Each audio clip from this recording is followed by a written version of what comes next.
Hey there, night crew. Tonight we're unraveling one of history's strangest partnerships, the one between humans and the fluffy little predators currently ignoring you from across the room. You think we domesticated cats? Think again. Cats domesticated themselves. Twice. And somehow convinced us it was our idea the whole time. Here's the thing nobody tells you. While we were out there selectively breeding dogs into 200 different shapes and personalities, cats basically showed up, decided our grain stores made excellent hunting grounds and never left. They're still 95% wild genetically. They hunt for sport even when overfed, and yet here we are, building them furniture, filming them for internet fame, and calling ourselves their owners. The audacity. So before we dive in, go ahead and hit that like button if you're curious how a wild African predator pulled off the greatest long con in evolutionary history. And drop a comment. Where are you watching from? What time is it right now? I want to know who's joining me on this journey through humanity's most one-sided relationship. Now dim those lights, maybe turn on a fan for some background noise, and let's talk about how cats conquered the world without ever really changing who they are. So let's rewind about 10,000 years, back to a time when humanity was on the verge of making what seemed like a brilliant decision, but would turn out to have some seriously unintended consequences. Picture this. For roughly 200,000 years, humans had been doing the hunter-gatherer thing.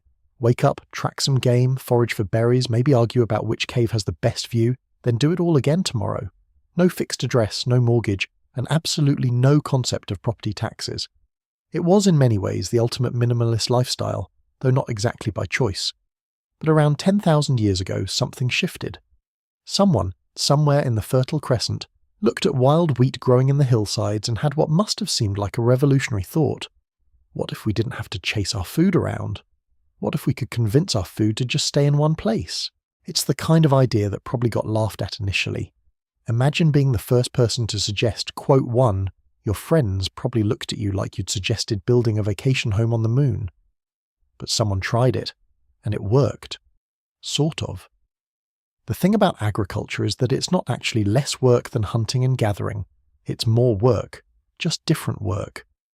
Instead of walking all day tracking animals, you're bent over in a field, planting seeds in neat little rows, pulling weeds, and praying to whatever deities you've recently invented that the weather cooperates. You've traded mobility for predictability, freedom for stability.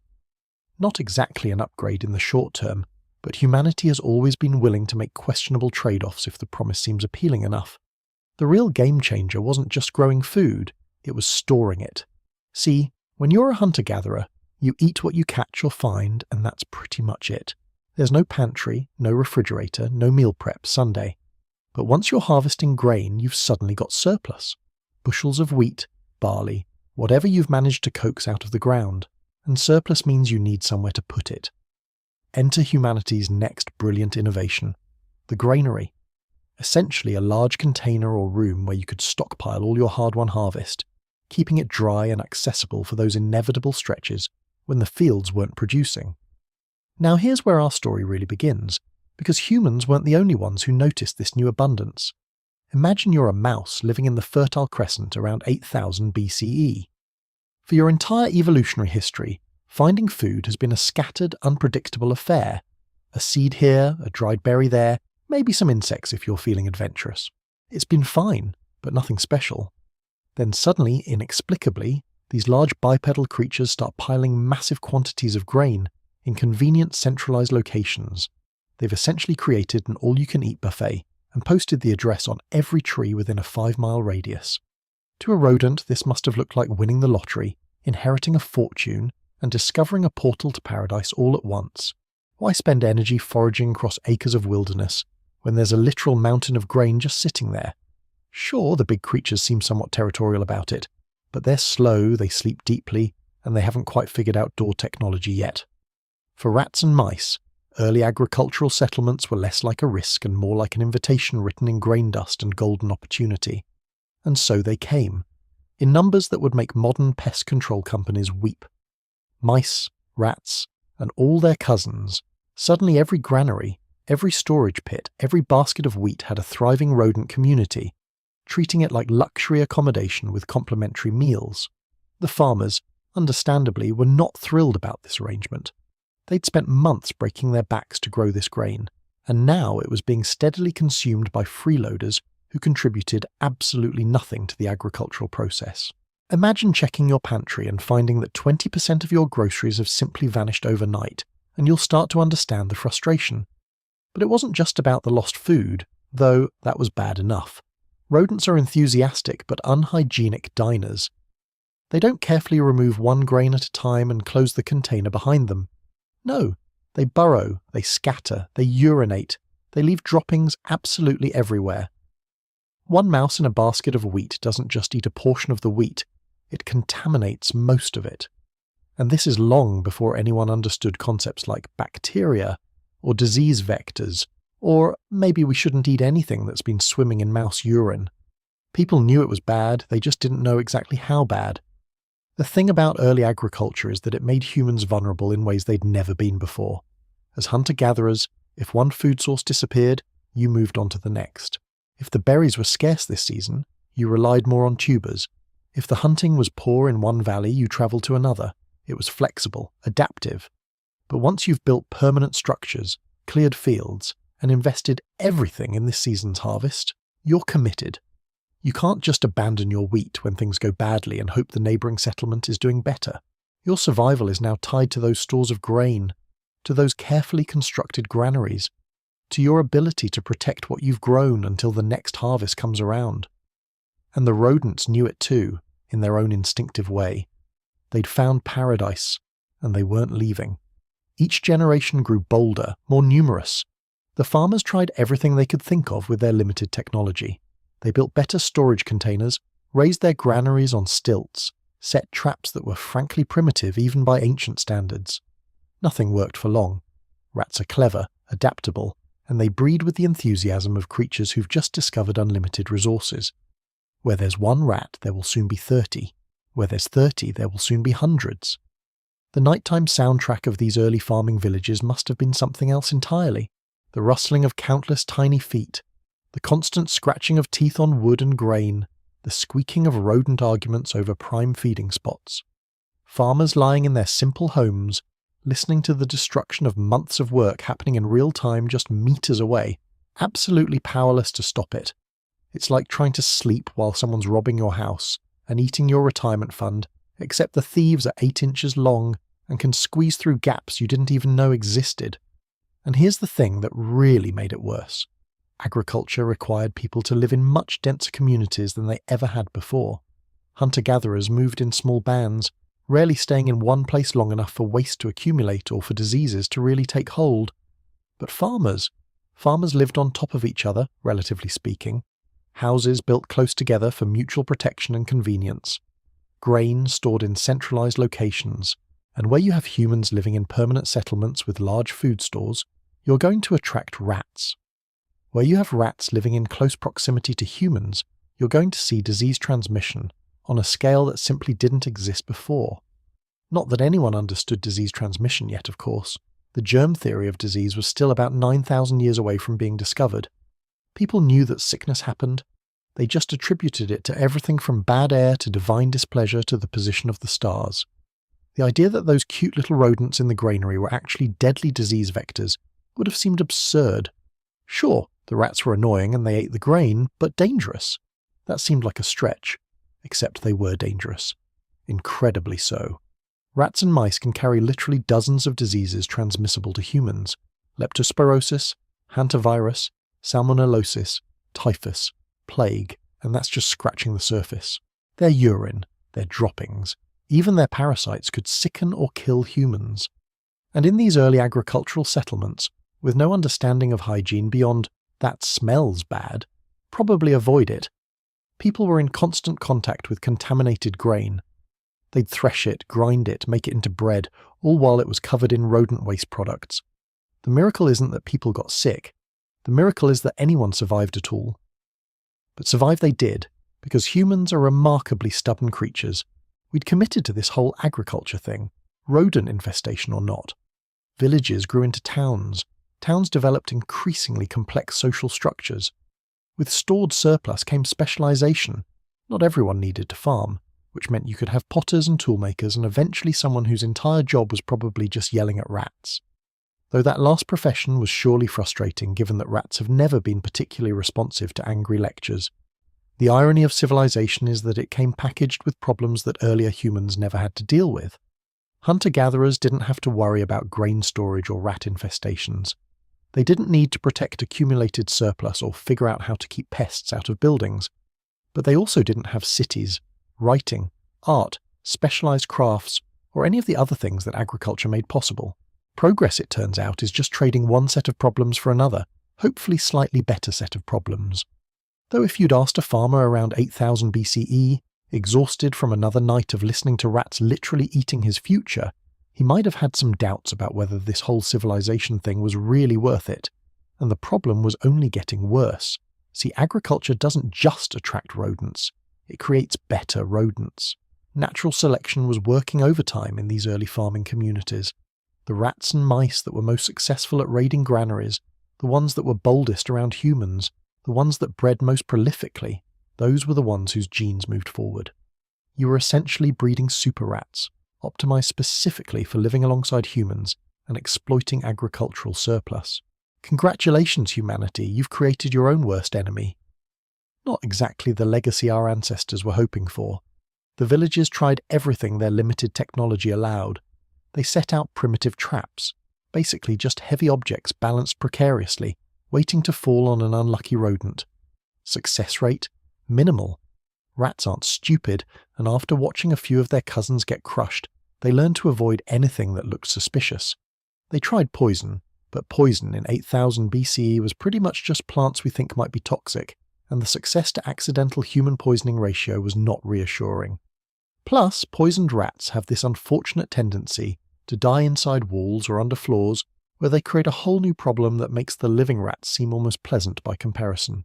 Some communities tried keeping the grain in sealed pottery vessels, which worked great until you needed to actually access the grain, at which point you'd open the rodent fast food restaurant for business again. Others built their granaries on platforms, theorizing that rats couldn't climb. Spoiler alert, rats are excellent climbers. They can scale rough walls, jump impressive distances, and squeeze through openings that seem physically impossible. Evolution has made them very, very good at getting into places they're not supposed to be. If rats had hands instead of paws, they'd probably have learned to pick locks.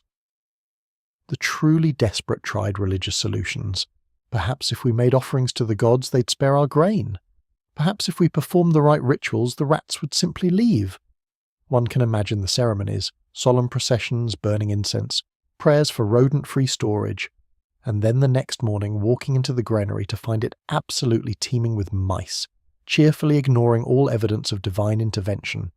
The gods, it seemed, were either indifferent to the rat problem or possibly found the whole situation amusing. Or maybe the rats had their own gods, equally powerful, who were looking out for their interests. Religious philosophy wasn't quite ready to tackle the theological implications of competing mammalian deities, but here's what nobody could have predicted.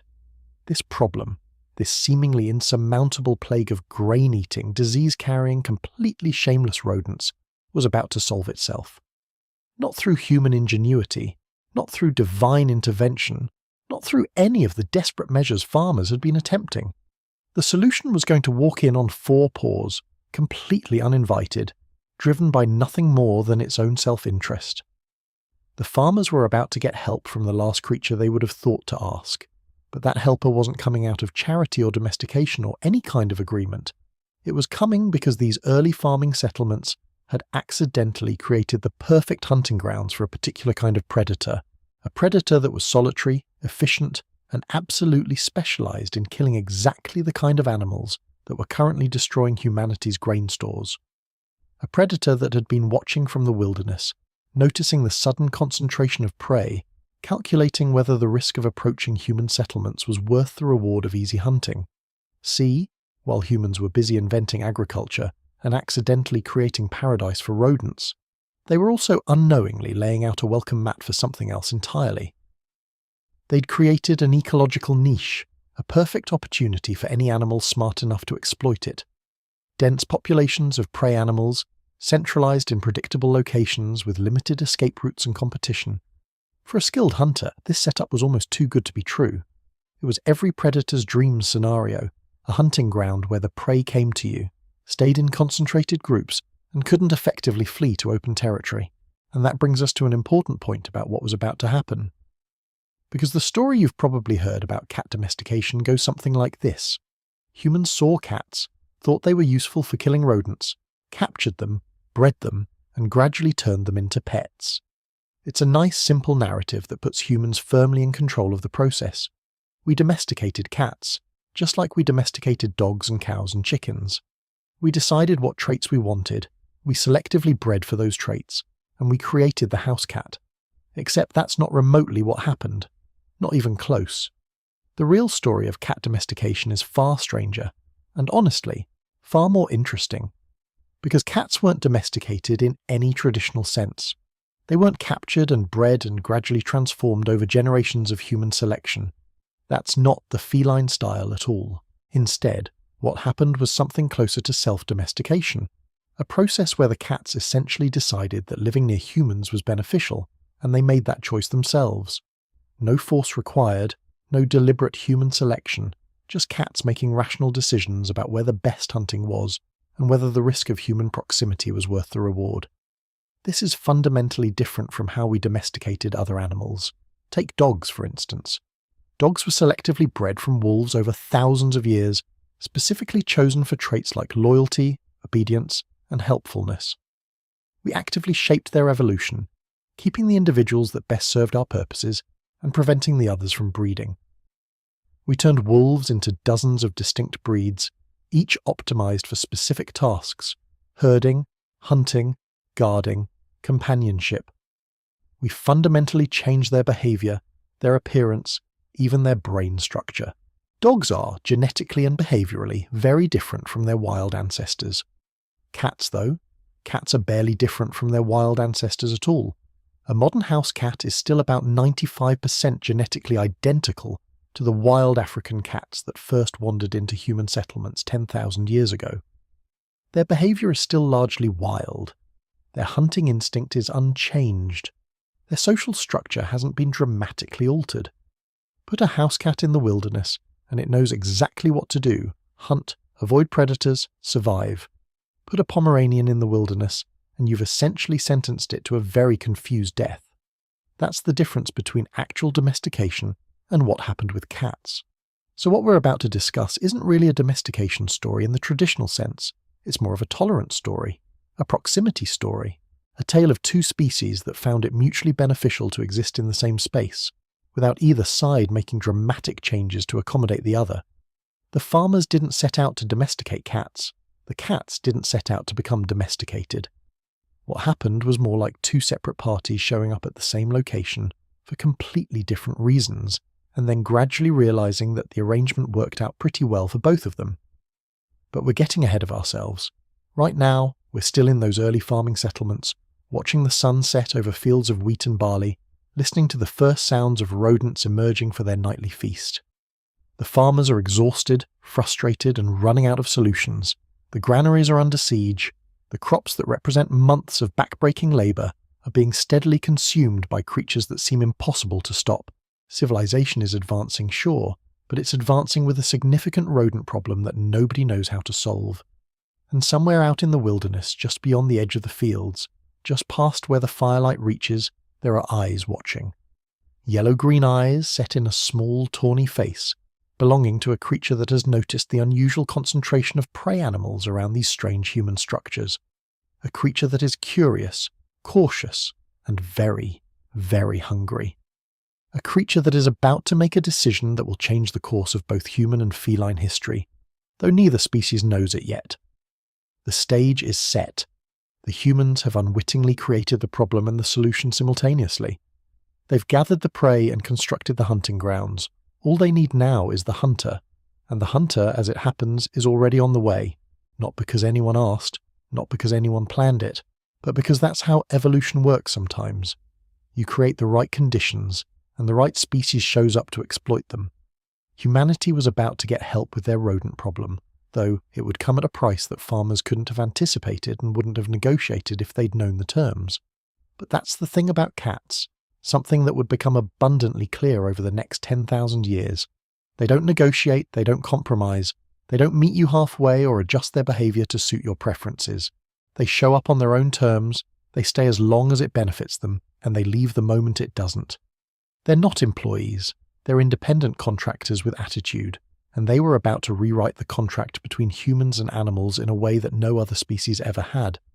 Because while humans were busy thinking they were the dominant species, the ones in control, the ones making decisions about which animals would be domesticated and how, cats were preparing to demonstrate a fundamental truth that we're still learning today. You don't domesticate cats. If anything, cats tolerate you. And that tolerance, as we're about to see, starts with a simple exchange. You've got rats, they've got skills, and maybe, just maybe, there's a deal to be made. Though on whose terms that deal would be structured remained to be seen.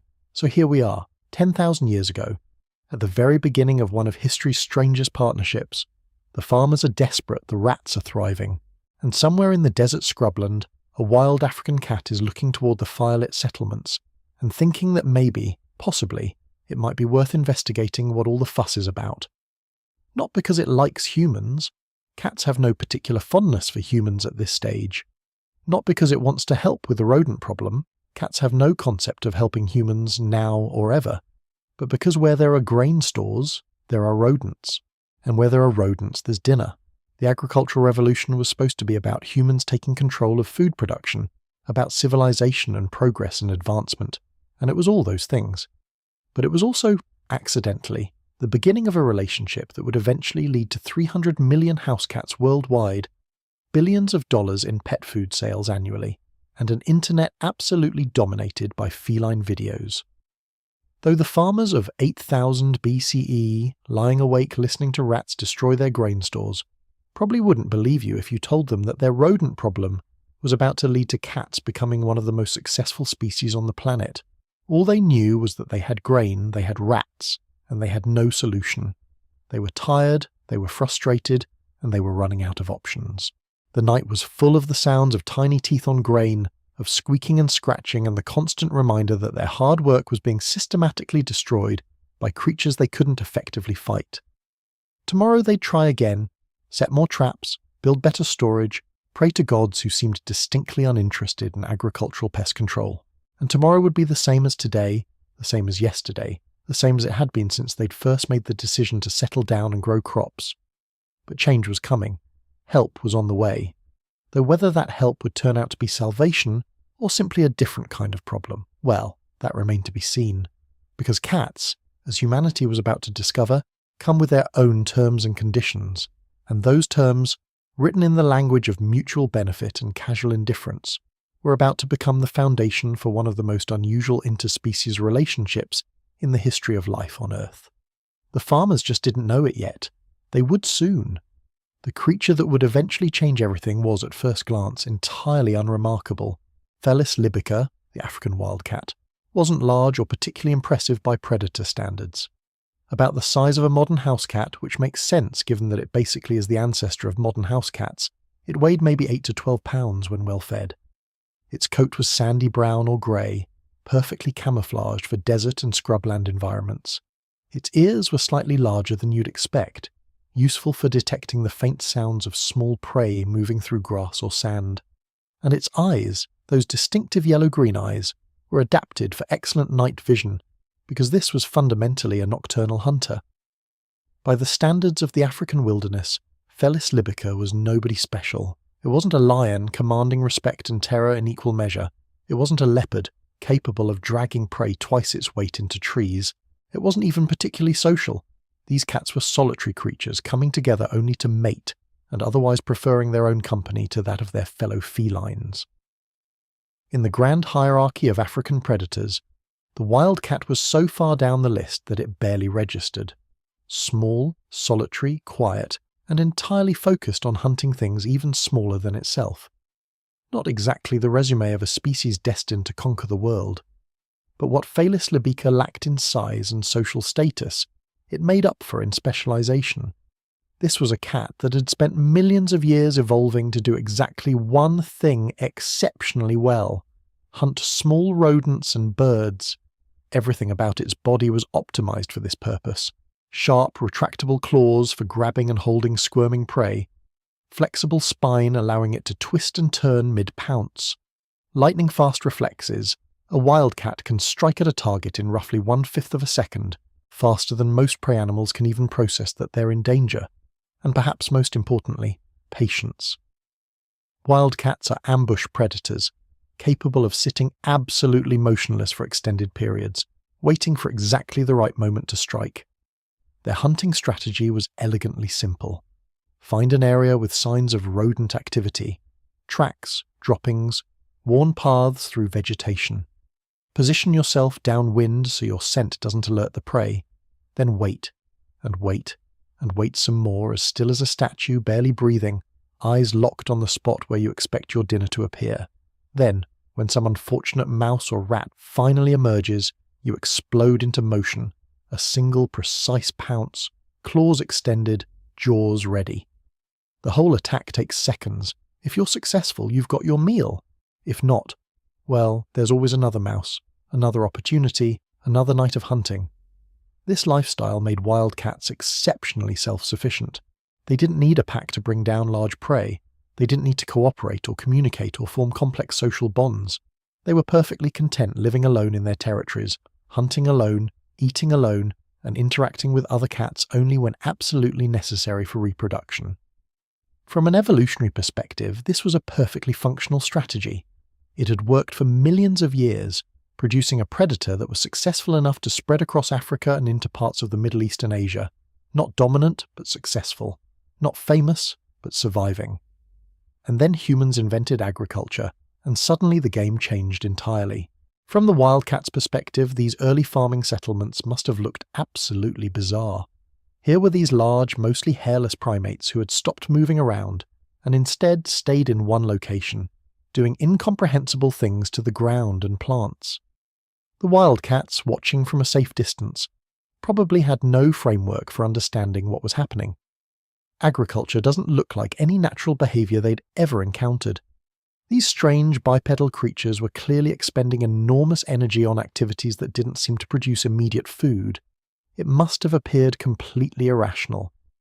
But what the wildcats definitely noticed was the secondary effect: the rodents. Suddenly, in these specific locations where the humans had settled, there were absolutely unprecedented concentrations of rats and mice. Not scattered populations spread across miles of territory, but dense, thriving colonies all centered around these human structures. For a predator that specialized in hunting exactly these kinds of animals, this was like discovering that someone had opened a restaurant serving exclusively your favorite food, all day and night, with no reservation required. The first wildcats to venture close to human settlements were probably the bold ones, the risk-takers, the individuals whose hunger or curiosity outweighed their natural caution around large predators, which is what humans certainly were from a cat's perspective. We're much bigger, we move unpredictably, and we have that unsettling habit of using tools and fire. Any sensible small predator would give humans a wide berth, but the draw of easy hunting was apparently strong enough that some wildcats were willing to test the boundaries. Picture the first encounter. It's night, because of course it is, these nocturnal hunters. A farmer has retired to his simple dwelling after another long day of agricultural labour, exhausted and already dreading tomorrow's work. The village is quiet, fires are burning low, everyone's asleep except for the rodents, who are absolutely thriving in the granaries and storage areas. And there, at the very edge of the settlement, a wildcat pauses. It can hear the mice, smell them, practically taste them. But between the cat and the feast are human structures, human sense, human unpredictability. The cat sits there for a while, calculating. This is not an impulsive species. Every predator has to constantly balance the potential reward of a hunt against the potential risk. Chase that bird and you might fall off a cliff. Attack that rat and you might alert a larger predator to your presence. Evolution has made wildcats very, very good at risk assessment. So the cat considers its options. The humans are clearly asleep. They don't appear to be actively guarding their grain stores. In fact, they don't seem to be doing anything at all to stop the rodents. The mice are right there, practically lined up for convenient hunting. Eventually hunger wins. The cat moves forward, absolutely silent, staying low to the ground. It approaches one of the storage structures where the sounds of rodent activity are loudest, and then it does what millions of years of evolution have prepared it to do. It hunts. A careful stalk, a patient wait, then a sudden explosive pounce. One mouse, caught cleanly, the cat kills it quickly, wildcats are efficient, not cruel, and eats it right there. Then it waits, alert for any sign that the humans have noticed. But the humans haven't noticed. They're still asleep, or if they're awake, they're dealing with their own problems and haven't registered the presence of a small predator in the shadows. The cat, emboldened, continues hunting. Another mouse, then another. This is almost absurdly easy compared to hunting in the wild, where prey is scattered and alert and you might only catch 1 or 2 animals in a whole night of effort. Here, the mice are everywhere, and they're so focused on the grain that they're not watching for predators the way they should be. By the time dawn approaches, the wildcat has had the most successful hunting night of its life. It's eaten well. Better than well, actually, it's completely full. And it's made several kills that it couldn't even finish. In the wild, that would be impossible. You eat what you catch immediately because there's no guarantee you'll catch anything else. But here, the abundance is such that the cat can actually afford to be choosy, to leave half-eaten prey and simply catch something fresh. It's decadent by wildcat standards. It's luxury. It's absolutely worth the risk of proximity to humans. As the sun rises and the humans begin to stir, the wildcat retreats to the scrubland beyond the settlement. It finds a secure spot, maybe a hollow in some rocks, maybe a thick bush, and sleeps through the day digesting its feast. And that night, it comes back. Because why wouldn't it? The hunting is exceptional, the danger seems minimal, and apparently the humans either don't notice or don't care about the presence of a small nocturnal predator. From the cat's perspective, this is the perfect arrangement. Now let's switch perspectives to the farmer. He wakes up, performs his morning routine, which in 8000 BCE was probably pretty minimal, given the lack of bathrooms, mirrors, or morning coffee, and heads out to check on his grain stores. He's expecting the usual depressing scene, evidence of rodent activity everywhere, scattered grain, droppings, the constant reminder that his hard work is being systematically stolen by creatures he can't effectively stop.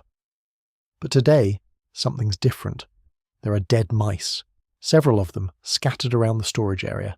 They're not just dead, they're killed in a very specific way, with puncture wounds at the neck, indicating a precise predator rather than, say, someone's clumsy attempt with a farming tool. The farmer stops, confused. He didn't kill these mice. None of the other villagers mentioned setting particularly effective traps. So what happened? He looks around and spots something else. Tracks. Small paw prints in the dust, distinctly feline in shape, leading to and from the granary, and suddenly pieces click together. Some kind of wildcat has been here, hunting the rodents. The farmer has no framework for understanding why this would happen. The idea of a wild predator choosing to hunt in close proximity to humans, without being captured or controlled, is completely outside his experience. Dogs had already been domesticated for a couple thousand years by this point, but dogs were actively managed and controlled by humans. This is different. This is a wild animal, operating on its own terms, doing something that happens to benefit humans without any formal arrangement. The farmer's reaction probably goes something like this: suspicion, followed by cautious curiosity, followed by a very pragmatic realization that however this is happening, it's solving a problem he desperately needed solved. Dead mice are good mice. Fewer mice means more grain preserved for human consumption. If some wild cat wants to patrol his granary at night and kill rodents, well, that's certainly not something he's going to discourage. He might not understand it, he might not trust it, but he's not about to chase away the only thing that's actually making a dent in the rodent population. So he does nothing. Doesn't set traps for the cat, doesn't try to drive it away, doesn't make any aggressive moves toward this uninvited guest. He simply accepts that this is happening now. A wild predator has, for its own inscrutable reasons, decided to hunt around human habitations. The farmer goes about his day, tends his crops, does whatever agricultural work needs doing, and at night he goes to sleep knowing that something out there is keeping the rodent population in check. It's not exactly a partnership. There's no agreement, no mutual understanding, no communication between species. It's more like parallel interests that happen to align. And the wildcat has made the same calculation. The hunting here is better than anywhere else. The risks are manageable. The humans don't interfere with nighttime hunting activities. This arrangement works, so the cat keeps coming back night after night, establishing what will eventually become a territory that includes part of the human settlement. Not because it likes humans or wants to help them, but because this is simply the most efficient place to hunt. This was the beginning of everything. Though nobody knew it at the time, not the farmer, who probably thought this was a temporary situation, not the wildcat, who had no concept of domestication or partnership, or any of the complex social arrangements that would eventually develop. Both species were just responding to immediate circumstances, making pragmatic decisions based on their own needs and interests. The farmer needed rodent control, the cat needed easy hunting. Everything else, the thousands of years of coexistence, the eventual development of what we call pet cats, the global dominance of felines in human households, all of that was an unplanned consequence of this simple, practical arrangement. But here's what's crucial to understand. The wildcat didn't change its behavior to accommodate humans. It didn't become friendlier or more social or more tolerant in any meaningful way. It simply found a location where hunting was exceptionally good and incorporated that location into its territory. When humans were around, the cat avoided them. When humans were asleep or absent, the cat hunted. This wasn't domestication in any traditional sense. It was just a wild animal adapting its hunting pattern to take advantage of a new food source. The farmers, for their part, didn't try to capture or control these cats. How would you even do that? Wildcats are fast, agile, armed with sharp claws and sharper teeth, and absolutely not interested in being handled by large primates. You could maybe kill one if you really tried, but why would you? It's solving your rodent problem. It's doing work that you desperately needed done and couldn't effectively do yourself. Trying to control it would be pointless and probably painful. Better to just let it do its thing and appreciate the results. So an understanding developed, though quote 11 is perhaps too generous a word for what was really just mutual tolerance born of mutual benefit. The cats hunted at night, avoiding direct contact with humans. The humans tolerated the cat's presence, recognizing that dead rodents were appearing without any human effort. Neither side made demands of the other. Neither side expected the other to change. It was the most casual, arm's-length arrangement imaginable, held together entirely by the fact that it happened to work out well for both parties. And gradually, more wildcats discovered this opportunity. The first few successful hunters probably had territories that included parts of the human settlement, and they defended those territories against other cats the way all wildcats do, through scent marking, occasional confrontations, the usual territorial behaviours. But as the settlements grew, as more grain attracted more rodents, there was room for more cats. The hunting was so good that multiple wildcats could work the same general area without depleting the prey population. The rodents were breeding faster than the cats could possibly hunt them, so there was plenty for everyone. From the human perspective, suddenly there were multiple wildcats appearing around the settlement at night. Not as a group, wildcats are solitary, remember, but as individual hunters all drawn to the same location for the same reason.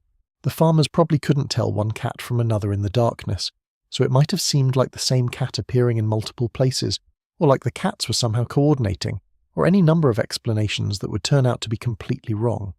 But the effect was the same. The rodent population, while still problematic, was no longer completely out of control. The cats were making an actual difference.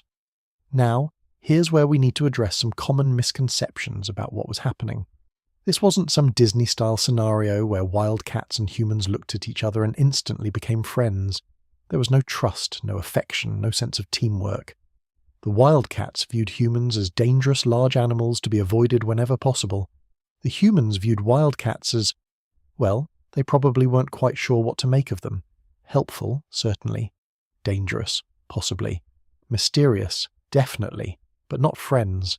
Not pets. Just wild animals that happened to be useful. The cats never approached humans directly during this early period. They never solicited food or attention. They never displayed any of the social behaviours that modern house cats use to interact with their owners. No rubbing against legs, no purring for affection, no sitting on laps or demanding to be petted.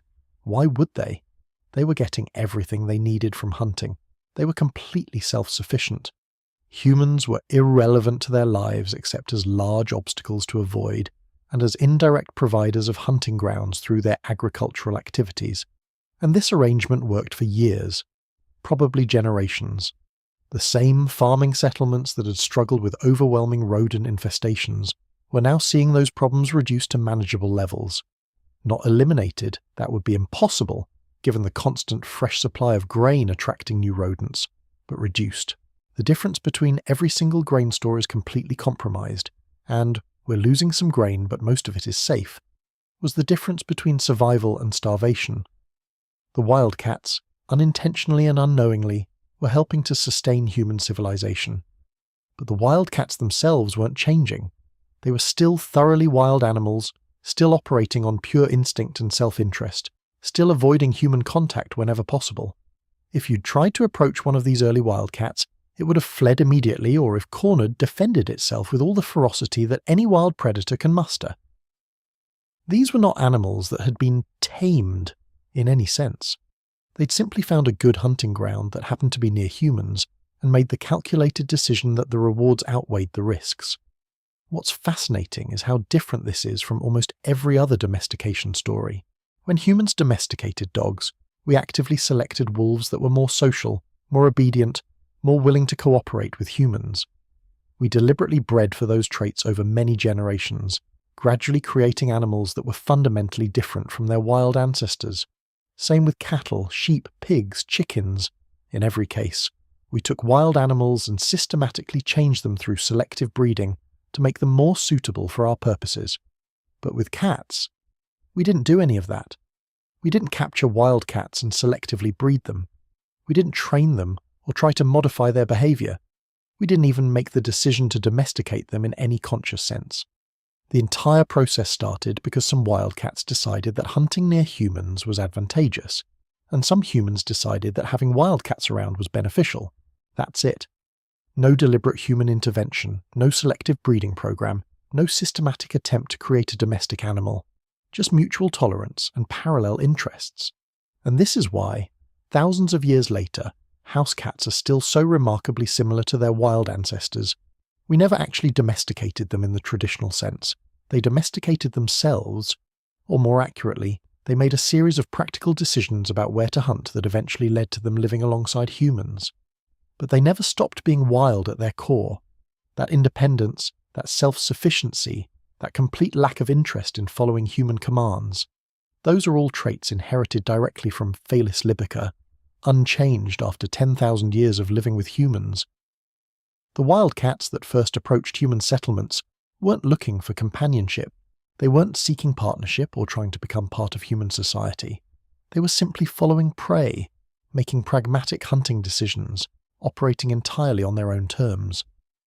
And when those terms happened to align with human interests, when the cat's desire for easy hunting coincided with humans' desperate need for rodent control, a relationship began.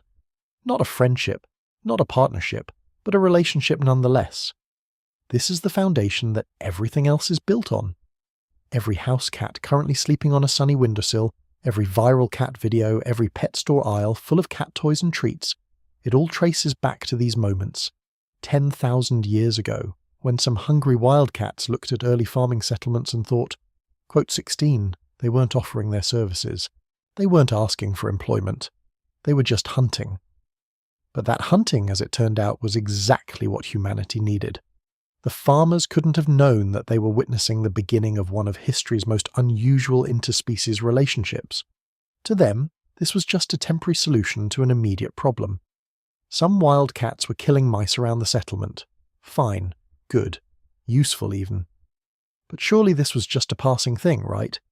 The cats would eventually move on, find better hunting elsewhere, return to purely wild lives. There was no reason to think this arrangement would persist for generations, let alone millennia. But it did persist, because the fundamental conditions that created it didn't change. Humans continued farming, continued storing grain, continued inadvertently attracting rodents. The rodents continued breeding and eating and contaminating food supplies, and the wildcats continued hunting, continued finding that the areas around human settlements offered the best rodent populations, continued returning night after night to take advantage of this unusual situation. Slowly, very slowly, some of those wildcats started spending more of their time near human settlements, not just hunting there at night, but actually living on the edges of the settlements, making dens in nearby areas, raising their kittens close enough that the kittens would grow up already familiar with human presence. This wasn't a conscious decision to become domestic. It was just individual cats making individual choices about where the best territories were. But the effect was that more and more wild cats were being born and raised in proximity to humans, getting accustomed to human sights and sounds and smells from an early age. And here's where evolution starts to get interesting. Because even though humans weren't deliberately selecting which cats to breed, natural selection was still operating.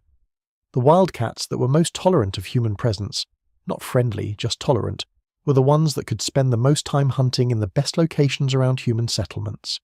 The cats that were too nervous or aggressive or territorial to handle being anywhere near humans had to hunt in suboptimal locations, which meant they caught less prey, which meant they were less healthy and raised fewer successful kittens. Over generations, this created a slight shift in the wildcat population near human settlements. Not a dramatic change. Remember, we're talking about very subtle differences in tolerance levels, not any fundamental alteration in behaviour or appearance, but enough that the cats living around humans were, on average, slightly less reactive to human presence than their wild cousins living far from human contact. They were still wild animals, still operating on wild instincts, but they were wild animals that could function in close proximity to another large species without constantly fleeing in terror. This is self-domestication in action, and it's completely different from human-directed domestication. Nobody was choosing which cats to breed. Nobody was rewarding certain behaviours or selecting against others. The cats were simply adapting to a new ecological niche, the niche of __quote _17__, and natural selection was favouring the individuals best suited to that niche. It's evolution doing what evolution does, just in an unusual context created by human agricultural activity. The farmers, meanwhile, were starting to get used to the presence of these wild cats. That first reaction of surprise and confusion was wearing off, replaced by a sort of casual acceptance. Of course there are wild cats around at night. Of course they hunt the rodents. This is just how things are now. Some farmers might have even started to appreciate the cats, in a distant sort of way. Not as pets or companions, but as useful wild animals, like predatory birds that eat insects or snakes that control smaller pests. You wouldn't try to touch them or befriend them, but you'd recognise that they were providing a service worth preserving. And so the pattern continued. Wildcats hunted around human settlements. Humans tolerated and even quietly appreciated the wildcat's presence. Dead rodents accumulated. Grain stores were slightly more secure, and both species went about their business, neither one particularly concerned with the other, except in the most practical terms. It wasn't friendship. It wasn't partnership. It was barely even a relationship in any meaningful sense. But it was working, and in the harsh mathematics of survival, quote 18 was more than good enough. This is the foundation. This is where it all began, not with humans deciding to domesticate cats, but with wild cats deciding that hunting near humans was worth the minimal risk involved. Everything that came after, the gradual increase in tolerance, the eventual development of social behaviours, the spread of cats across the ancient world, all of it stems from this simple beginning. A wild predator, following prey, making pragmatic decisions about where the best hunting could be found, and humans, desperate for any solution to their rodent problem, choosing not to interfere with a situation that was finally working in their favour. Neither species knew they were beginning a relationship that would last 10,000 years and counting. Neither species had any concept of what this proximity would eventually lead to. They were just trying to survive, to find food, to protect their resources, to make it through another day in a world that didn't come with instruction manuals or guaranteed outcomes. And somehow, in the process of just trying to get by, they stumbled into something that would change both species forever, though much more so for cats than for humans, if we're being honest. The uninvited guest had arrived. It hadn't asked for permission, hadn't negotiated terms, hadn't made any promises about its behaviour or intentions. It had simply shown up, started hunting, and decided to stick around as long as the arrangement remained beneficial. And the humans, practical if nothing else, decided that an uninvited guest who killed rodents was better than no guest at all. It was the beginning of a beautiful relationship, though beautiful might be overstating it. Functional? Definitely. Mutually beneficial? Sure. Beautiful. Well, that would take a few more thousand years. What developed over the next few generations wasn't exactly a partnership in any conventional sense. There were no negotiations, no terms discussed, no mutual agreements reached through any form of communication. In fact, calling it a quote_20_ might be overly generous. What emerged was something more like parallel existence with occasional overlapping interests. The kind of arrangement you might have with a neighbour you never speak to, but who happens to keep their yard nice, which increases your property value. You don't thank them, they don't thank you, but somehow everyone benefits and nobody complains. It's functional without being friendly, beneficial without being intimate. The wildcats had figured out a simple equation. Human settlements equal concentrated rodent populations, which equal excellent hunting with minimal effort. They weren't thinking about helping humans or forming bonds or becoming part of human society. They were thinking, if cats think about such things at all, quote 21, it's the same calculation any predator makes when evaluating hunting grounds, except in this case, the hunting grounds happen to be maintained by another species entirely. Convenient, certainly. Revolutionary. Not from the cat's perspective. And the humans? They'd moved from initial confusion to resigned acceptance to something approaching quiet appreciation. Not gratitude, exactly. You don't thank a wild animal for following its natural instincts. But recognition that this situation was working out better than expected. The rodent problem, while not solved, was significantly reduced. Grain stores that would have been completely decimated were now only partially compromised. In terms of ancient agricultural success metrics, quote 22 was actually a strong showing. Progress by the standards of the time, though probably not the kind of progress anyone would bother writing home about, assuming writing and homes were things you could take for granted in 8000 BCE. What made this arrangement particularly unusual was its complete lack of structure. When humans domesticated dogs, there was clear ownership, clear expectations, clear training involved. You fed your dog, you commanded your dog performed specific tasks for you, and lived where you told it to live. It was hierarchical, organized, and unmistakably a human-directed relationship. But with these wildcats, nobody owned them. Nobody fed them. They were hunting, catching their own food, completely self-sufficient. Nobody commanded them or expected obedience or even basic cooperation. The cats showed up when they wanted, hunted where they wanted, and left when they felt like it. The humans had absolutely no control over any aspect of the arrangement, and somehow that worked perfectly. Because the moment you try to control a cat, even now, 10,000 years into this relationship, you've already lost. Cats are not dogs. They don't have a domesticated wolf's pack mentality, that ingrained understanding of hierarchy and following a leader. Wildcats are solitary creatures who occasionally tolerate other cats during mating season, and otherwise prefer their own company. The idea of submitting to another creature's authority, of taking orders, of performing tasks on command, it's so fundamentally foreign to feline nature that even attempting it would have been pointless. The cats were going to do exactly what they wanted, and the humans, whether they understood this consciously or not, had accepted that reality. This is what made the arrangement sustainable. Neither side was asking the other to change. The cats didn't need to become social or obedient or affectionate. The humans didn't need to provide food or shelter or protection. Each species simply continued existing as they naturally would, just in closer proximity than they had before. The cats hunted, because that's what cats do. The humans farmed, because that's what humans do. And where those two activities overlapped, where agricultural surplus attracted rodents that attracted cats, both species benefited without either species owing the other anything. Think about how bizarre this is by domestication standards.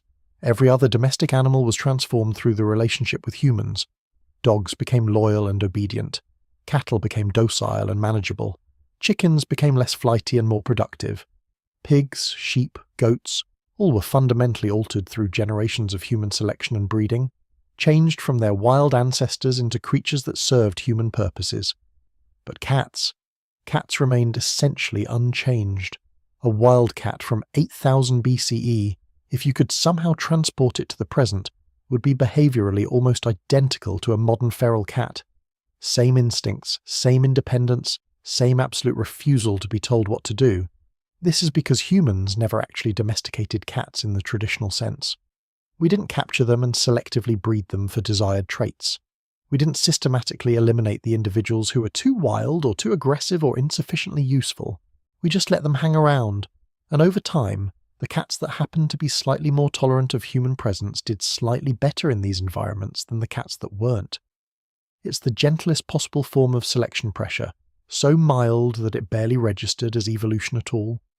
The cats changed just enough to be comfortable near humans, emphasis on near, not with, and not a single behavioural adjustment more than necessary. The farmers, for their part, were learning to read the signs of feline presence without actually interacting with the cats themselves. You'd walk out in the morning and see evidence of overnight hunting, dead mice scattered around the granary, distinctive feline paw prints in the dust. Maybe the occasional half-eaten rat left as inadvertent proof of the night's work. Not exactly the kind of detailed progress report you'd get from a human employee, but sufficient to confirm that pest control services were being rendered, no payment required. The cats themselves remained largely invisible to humans, operating during hours when people were asleep and staying well clear of any human activity during the day. This created an interesting social dynamic, or perhaps more accurately, a complete lack of social dynamic. There was no bonding happening here, no development of interspecies communication, no growing affection between cats and humans. They were simply two species operating in the same space with minimal interference in each other's activities. The cats didn't seek out human company. Why would they? They had everything they needed from hunting. The humans didn't seek out feline company. These were wild animals, potentially dangerous if cornered, and there was no particular reason to approach them. Mutual avoidance combined with mutual benefit. It's not warm, it's not fuzzy, but it is remarkably stable. And stability, in the unpredictable world of early agriculture, was worth its weight in preserved grain. Farmers could now plan more reliably, knowing that their stores wouldn't be completely destroyed by rodent activity. They could trade surplus more confidently, knowing they'd have surplus to trade. They could support slightly larger communities, knowing that food storage was more secure. These seem like small improvements, but in an era when famine was always one bad harvest away, small improvements in food security were the difference between thriving settlements and abandoned ruins. The cats, unknowingly and unintentionally, were helping to stabilize human civilization. They would have been completely unmoved by this information had they possessed the cognitive capacity to understand it. Now you might wonder whether any humans tried to take this relationship further. Surely someone must have attempted to approach the cats, to befriend them, to turn this wild arrangement into something more controlled and predictable. And the answer is, probably yes. Someone definitely tried. Human nature being what it is, there was almost certainly some farmer who thought, these cats are useful, so what if I could convince them to stick around permanently? What if I could feed them, shelter them, make them dependent on me so they'd have to stay? It's not a bad idea in theory. In practice, it would have failed immediately and possibly painfully. Because here's the thing about wild cats. They don't need you. At all. They're hunting successfully in and around your settlement, but they could hunt successfully in the wilderness if they chose to. They're not desperate. They're not dependent. They're just taking advantage of a convenient opportunity. If you tried to capture one, it would fight with every weapon evolution gave it. Claws, teeth, flexibility, pure rage at being constrained. If you somehow managed to contain it, it would refuse to eat, refuse to calm down, and most likely die from stress-related causes before accepting captivity. Wildcats are not animals that can be forced into domestication through capture and confinement. They're too independent, too solitary, too fundamentally opposed to being controlled. And if you tried the gentler approach, leaving out food to attract them, attempting to hand-feed them, making friendly overtures, you'd find that wildcats have absolutely no interest in food they didn't catch themselves, and zero desire for human interaction. They're not dogs, waiting eagerly for any scrap of human attention or approval. They're not even particularly social with other cats. So the idea that they'd develop social bonds with an entirely different species is absurd. You could leave out the finest cuts of meat or fish, and the wildcat would ignore them in favour of catching another mouse, because hunting is what they do. It's not just about food, it's about the entire behavioural sequence of stalking, pouncing, killing, eating. You can't shortcut that with free food, no matter how appealing you make the offer. So any attempts at domestication through traditional means would have failed completely. The cats that were willing to be around humans, at a distance, on their own terms, continued showing up. The cats that were too nervous or too independent even for that level of proximity simply hunted elsewhere. There was no middle ground where humans could actively manage the relationship, no point at which wildcats became dependent enough to control but tolerant enough to keep around. It was all or nothing, and all wasn't on the table, so both species settled for this strange version of quote, _27, that somehow still provided benefits. This arrangement continued for generations with remarkably little change. New farmers were born, grew up hearing about the wild cats that hunted around the settlement at night, learned not to interfere with them, and passed that knowledge on to their children. New wildcats were born, grew up hunting in and around human settlements, learned that humans weren't immediate threats if you avoided direct contact, and established their own territories overlapping with human-occupied areas. Both species were teaching their young how to coexist without ever actually interacting in any meaningful way. It's possibly the most awkward, successful relationship in the history of interspecies dynamics, and yet it worked better than many formal, structured relationships. There were no conflicts over terms, because there were no terms. There were no disappointments over unmet expectations, because there were no expectations. The cats did what cats do, the humans did what humans do, and somehow this created a functioning system that benefited both parties without requiring trust, communication, or even basic acknowledgement of each other's existence beyond, "That's a thing that is also here, I guess." It's the relationship equivalent of two people sharing an apartment, working opposite shifts, never speaking, but somehow maintaining a peaceful living arrangement because their schedules never overlap enough to create friction. The economic implications of this, if we can use modern economic terms for ancient subsistence farming, were significant. Reduced rodent predation meant more grain preserved, which meant better nutrition, which meant healthier populations, which meant more labour capacity, which meant more productive farming, which meant more grain surplus, which meant more rodents attracted, which meant more cats showing up to hunt. It was a feedback loop that actually stabilised rather than spiralling out of control, because rodent and cat populations naturally regulated each other. Too many rodents, more cats showed up or the existing cats had more successful offspring. Too many cats. The rodent population declined, hunting became harder, some cats moved on to better territories. It was basic predator-prey dynamics, except taking place in and around human grain stores rather than in the wild. The humans weren't managing this system. They were just creating the conditions that allowed it to function. By continuing to farm, to store grain, to inadvertently provide ideal rodent habitat, they were maintaining the foundation of the entire arrangement. They didn't need to do anything else. No feeding programs, no breeding oversight, no territorial management. Just keep farming, and the cats would keep showing up to hunt the rodents that the farming attracted. It's the lowest maintenance working relationship imaginable, and possibly for that exact reason, it proved remarkably durable. This brings us to an interesting question about agency. Who was using whom in this arrangement? The easy answer is that humans were using cats for rodent control, but that assumes a level of intentionality that probably didn't exist. The humans weren't directing the cats' activities. The cats were hunting where they wanted, when they wanted, and the humans just happened to benefit. From another perspective, you could argue the cats were using humans by exploiting the concentrated prey populations that agriculture created. But again, that assigns intentionality where there was probably just instinctive opportunism. Neither species was consciously quote 29 quote the other. Both were simply operating according to their nature in an environment that happened to make that natural behavior mutually beneficial. This is coexistence without cooperation, proximity without partnership, mutual benefit without mutual understanding. It's a relationship defined entirely by what it lacks. No hierarchy, no ownership, no dependency, no affection, no communication, and yet somehow functional despite, or perhaps because of, all those absences. Both species were getting what they needed without having to give up anything they valued. The cats maintained their independence and self-sufficiency. The humans maintained their grain stores without expending any effort on pest control. Everyone won, nobody compromised, and the arrangement continued simply because there was no reason for it not to. Over time, this started to seem normal. Villages that had existed before the wildcats arrived had oral histories about the time before the night hunters, when rodent problems were severe.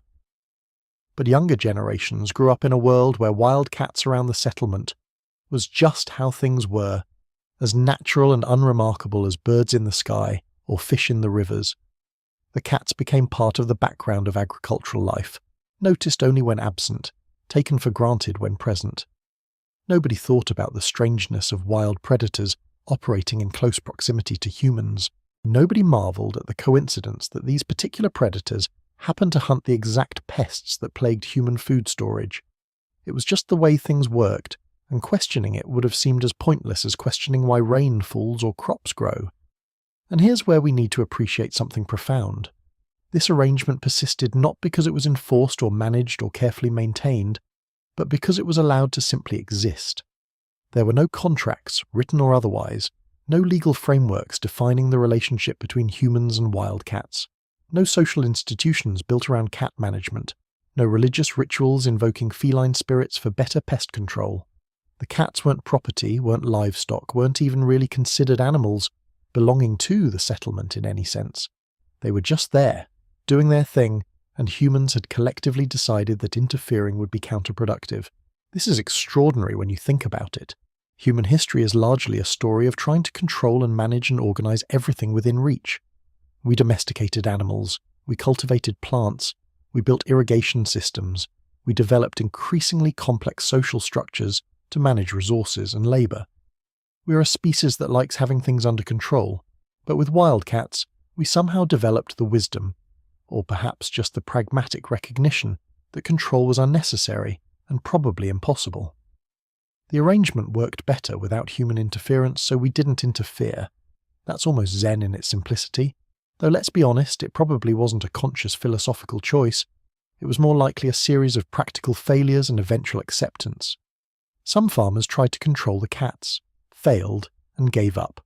Some tried to eliminate them, failed, and gave up. Some tried to ignore them entirely, found that ignoring them worked fine, and concluded that was the best approach. Over generations, the collective wisdom became, leave the nightcats alone, they're keeping the rodent population in check, don't make trouble where there doesn't need to be trouble. Not exactly philosophical, but effective. The wildcats, for their part, were equally pragmatic. Some cats probably tested boundaries, ventured too close to humans, learned through experience that getting too bold wasn't worth the risk. Some cats were too timid, never approached the settlements, missed out on the easier hunting. The ones that found the sweet spot, close enough to access the prime hunting grounds, distant enough to avoid human interference, those were the ones that thrived and passed on their genes and their territorial knowledge to their offspring. Natural selection wasn't creating domesticated cats, but it was creating cats that were increasingly comfortable operating in proximity to humans without quite becoming reliant on them. And this is crucial to understanding everything that came after. The foundation of the entire cat-human relationship was built on mutual independence. The cats didn't need humans, the humans didn't control the cats, and somehow that created the strongest possible bond, the bond of two parties who stay together because they choose to, not because they have to. Modern pet cats, even the ones that seem utterly dependent on their owners, are still operating on this same basic principle. They're with you because it's currently beneficial to be with you. The moment it stops being beneficial, they'll reconsider their options. Every cat owner has experienced this. The cat that stops coming when called, that hides when it's time for the vet, that simply refuses to cooperate with whatever plan you've made. That's not stubbornness or bad behavior. That's 10,000 years of evolutionary history saying, quote, 33, quote, the silent contract that emerged in those early farming settlements, unwritten, unspoken, barely even acknowledged, was simple. You do your thing, I'll do mine, and as long as our things don't conflict, we'll coexist peacefully. The cats would hunt rodents without asking for payment, food, or even recognition. The humans would tolerate feline presence without attempting capture, control, or domestication. Neither side owed the other anything, and that lack of obligation was paradoxically what made the arrangement so stable. There were no debts to be paid, no expectations to be met, no disappointments to be had when someone failed to live up to their end of a bargain that never existed in the first place. This was revolutionary, though nobody at the time would have recognized it as such. Every other domesticated species had been brought into human society through force, or food dependency, or selective breeding, through human agency and control. But cats entered human society through their own agency, on their own terms, and maintained that independence even as the relationship deepened over subsequent millennia. It set a precedent that still defines human-feline relations today. Cats are not subordinate. They are not owned in any meaningful sense, and they will not compromise their autonomy for anyone or anything. You can live with a cat, but you cannot truly possess one. The farmers had stumbled into this arrangement accidentally, and they wisely chose not to mess with something that was working. The wildcats had found a beneficial hunting situation, and they pragmatically continued to exploit it without getting any more involved with humans than absolutely necessary. Both species were acting entirely in their own self-interest, and those interests happened to align just enough to create something functional. Not beautiful, not touching, not the kind of story you'd tell your grandchildren about the bonds of friendship across species barriers, just practical, simple, and effective. And sometimes, practical is exactly what you need. The farmers didn't need cats that loved them or obeyed them, or performed tricks on command. They needed fewer rodents destroying their grain. The wildcats didn't need humans to provide food or shelter or companionship. They needed good hunting grounds with concentrated prey populations. Both parties got exactly what they needed without having to change who they fundamentally were. It's possibly the healthiest relationship dynamic in the history of domestication, precisely because it wasn't really domestication at all. This silent contract, this unspoken agreement to coexist without interfering, would last for thousands of years. It would survive the rise and fall of civilizations, the spread of agriculture across continents, the development of complex human societies that try to categorize and control everything within their boundaries. Through all of it, the basic terms of the arrangement remained unchanged. Cats hunted, humans tolerated, and neither side asked anything more of the other. It's a testament to the power of leaving well enough alone, of recognizing that sometimes the best management is no management at all. The night hunters continued their patrols. The grain stores remained more secure than they would have been otherwise. The rodents continued breeding, the cats continued hunting, the farmers continued farming, and the cycle perpetuated itself without anyone needing to actively maintain it. It was sustainability through mutual indifference, success through parallel existence, partnership through the absence of actual partnership, and somehow, impossibly, it worked better than almost any relationship either species would ever have with anyone else. This was the foundation. Not love, not friendship, not even basic cooperation, but something simpler and more durable. Two species, following their own natures, happening to exist in proximity because that proximity served both their purposes. Everything else, the gradual increase in tolerance, the eventual development of social behaviors, the global spread of cats as human companions, all of it would build on this remarkably simple foundation of mutual indifference and parallel benefit. The silent contract was signed, though neither party would ever acknowledge they'd agreed to anything at all. Evolution doesn't happen overnight, and it doesn't announce its intentions with a fanfare. It's slow, subtle, working through thousands of small changes across countless generations, until one day you look up and realize that something fundamental has shifted, without anyone noticing the exact moment it happened. That's what was occurring with these wildcats living on the fringes of human settlements. A gradual transformation so gentle that neither species would have recognized it was underway. But transformation it was, driven not by human intervention or deliberate selection, but by the simple mathematics of survival in a new ecological niche. Let's start with the obvious. Not all wildcats are created equal in terms of temperament. Even within a single litter, you'll have variation. One kitten might be bold and curious, willing to investigate new situations. Another might be nervous and reactive, fleeing at the slightest unusual sound. A third might be aggressive, ready to hiss and swipe at anything perceived as a threat. This variation is normal, natural, and in a purely wild environment, each temperament type has its advantages and disadvantages. The bold cat might discover new food sources first, but also get eaten by predators more often. The nervous cat might miss opportunities but also live longer by avoiding danger. It balances out over time. But around human settlements, the equation changed. Suddenly, temperament became the primary factor determining which cats thrived and which struggled. Because here's the thing. If you're a wildcat whose immediate response to any human presence is to panic and flee, you're going to spend a lot of time fleeing. Humans are everywhere around these settlements, working in fields, moving between buildings, checking grain stores, going about their daily agricultural business. A cat that can't tolerate any human presence within 100 yards is essentially locked out of the best hunting grounds, forced to operate on the distant periphery where rodent populations are thinner and hunting is harder. On the other hand, if you're a wildcat whose instinct is to attack anything that gets too close, you're going to have a short and probably painful career hunting around human habitations. Sooner or later, you'll feel threatened by a human's proximity, you'll lash out, and you'll discover that humans, while slow, have excellent throwing accuracy and strong self-preservation instincts. A wildcat that attacks a human, even in self-defense, is a wildcat that probably doesn't survive to reproduce.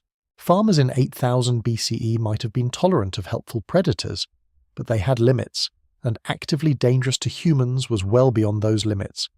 So the cats that did best in this new environment were the ones in the middle, the ones that weren't so bold as to be reckless, weren't so nervous as to be useless, and weren't so aggressive as to be dangerous. They were the cats that could tolerate human presence at, say, 20 or 30 feet without panicking. The cats that would freeze and assess rather than immediately fleeing or attacking. The cats that had just enough chill in their personality to coexist with large bipedal primates without constant stress responses. Not friendly, mind you, just tolerant. There's a significant difference. This created selection pressure that didn't exist in the wild. In natural settings, a wildcat's temperament toward other species is largely irrelevant. You hunt small prey, you avoid large predators, you defend your territory from other cats, that's about it. Whether you're generally nervous or generally bold doesn't matter much as long as you can catch mice and avoid being eaten. But around human settlements, suddenly your temperament toward one specific species, humans, became the determining factor in your access to the best resources. The cats that could psychologically handle human proximity got the prime hunting territories. The cats that couldn't had to make do with suboptimal locations. And here's where evolution gets interesting, because we're talking about inheritance of behavioral traits. A cat's temperament is partially genetic. Not entirely, environment and experience play roles too, but there's definitely a heritable component to whether an individual cat is generally chill or generally reactive. So the cats that were doing well around human settlements, the tolerant ones with the good hunting territories, were the ones having the most successful offspring. They were healthier from better nutrition, they had more energy for reproduction, and they could raise their kittens in territories with abundant food. Meanwhile, the more reactive cats were struggling, having fewer successful litters, raising kittens in less optimal territories. Over generations, and remember, cats can have multiple litters per year, so generations cycle through quickly, this added up. The gene pool of wildcats living around human settlements started to shift slightly, toward greater tolerance of human presence. Not dramatically, not rapidly, but measurably. You wouldn't notice it watching any individual cat, but looking at the population as a whole across several decades, there was a trend. The average wildcat living near humans in 7900 BCE was slightly less reactive to human presence than the average wildcat living near humans in 8000 BCE. Not domesticated, not friendly, just marginally more tolerant. And this is where we need to talk about neoteny, because it's going to become relevant. Neoteny is the retention of juvenile characteristics into adulthood, basically adults that look or act like babies of their species. It's common in domesticated animals. Adult dogs often look and act puppy-like compared to adult wolves. Domesticated foxes develop floppy ears and curly tails. It's a side effect of selecting for tameness, and it happens because the genes that control development timing and the genes that control behavioral responses to stress are often linked. When you select for less aggressive, more tolerant behavior, you often accidentally get looks more juvenile as a package deal. Now, wildcats weren't being deliberately selected for tameness the way experimental foxes were in the famous Russian domestication studies, but they were experiencing selection pressure for tolerance, which is related. And very slowly, very subtly, some of those neotenic traits started appearing in the cats living around human settlements. Maybe slightly larger eyes relative to head size, maybe slightly less angular facial features, maybe vocalizations that retained some kitten-like qualities into adulthood. Nothing dramatic. Again, cats were barely being domesticated at all by any standard measure, but just enough that these cats started having what we might call quote, _37 features compared to their purely wild cousins. And humans, despite being practical agricultural workers with more pressing concerns than aesthetics, are still humans. We're primates with very strong responses to neotenic features because our own infants depend on those features triggering our caregiving instincts. We're hardwired to find big eyes, round faces, and small features appealing. It's why human babies are cute despite being objectively pretty useless. Cuteness is their survival strategy, triggering adult care and protection. And that same wiring responds to similar features in other species. The cats weren't trying to be cute, and the humans weren't consciously selecting for cuteness, but evolution was creating a feedback loop anyway. Picture a farmer in 7800 BCE, checking his grain stores in the early morning. There's a wildcat nearby, one of the regular hunters, sitting at what has become its customary distance, close enough to be clearly visible, far enough to feel safe. The farmer glances at it, and instead of the sharp alien features of a pure wild predator, he sees something that's just slightly softer, slightly less threatening. The cat's eyes are just a bit larger, its face just a fraction rounder. It looks, if you squint, almost like a kitten that never quite finished growing up. And the farmer, without any conscious thought about why, feels just slightly less wary, maybe even slightly positive about this cat's presence. This is important. Nobody's sitting around thinking, quote, 38, quote, that would be insane, and survival in 8000 BCE didn't allow for much insanity. But humans are capable of holding contradictory feelings, wary of something while simultaneously finding it not entirely objectionable. The cats were useful for rodent control, which created practical appreciation. They weren't threatening humans, which created a baseline of tolerance. And now, increasingly, they had features that triggered mild, positive responses in human brains, which created the very beginnings of something that might eventually become affection, or at least Stockholm Syndrome with whiskers, as one might say. Because let's be honest about what was happening here. Humans were essentially developing positive feelings about their captors in the rodent situation. The cats weren't actually helping humans out of any altruism, they were hunting for themselves, and human benefit was a side effect.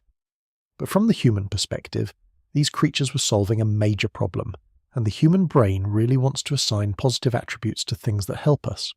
We're pattern-seeking, meaning-making creatures who struggle with the idea that beneficial outcomes can be accidental. So we started very gradually attributing positive qualities to these wildcats that they absolutely didn't possess. The cats are, quote, 39, quote, over the grain stores. No, they're hunting mice for their own benefit. The cats are protecting the settlement from rodents. No, they're exploiting a concentrated food source. The cats are, quote, 41 near humans. No, they're making rational decisions about where hunting is optimal. But humans don't think this way. We anthropomorphize, we project, we create narratives.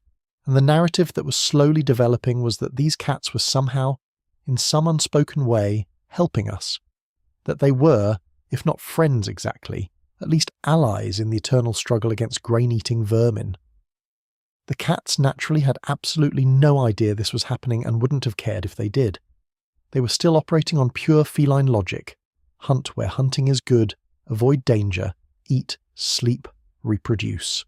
The fact that humans were starting to develop weird emotional responses to their presence was utterly irrelevant from the feline perspective. As long as the humans didn't interfere with hunting or pose threats, the cats were content to ignore whatever strange primate feelings were developing in the background. But those feelings were developing, spreading through communities through observation and cultural transmission. A farmer who'd grown up seeing wildcats around the settlement learned that they were normal, even beneficial. His children grew up with the same understanding, plus an additional generation of cats that were slightly more tolerant, slightly less threatening in appearance. Over time, the baseline shifted. What had once been wild predators that we tolerate because they hunt rodents became the night cats that keep the grain stores safe, became our cats, even though nobody owned them, and they certainly didn't belong to anyone. Possessive language is interesting here, because it reveals how humans were thinking about this relationship, even when the reality didn't support the language. Our cats suggests ownership, belonging, some kind of formal relationship. But these were still wild animals, still operating independently, still completely outside human control. You couldn't command them, couldn't prevent them from leaving, couldn't even approach most of them without them retreating to a safe distance.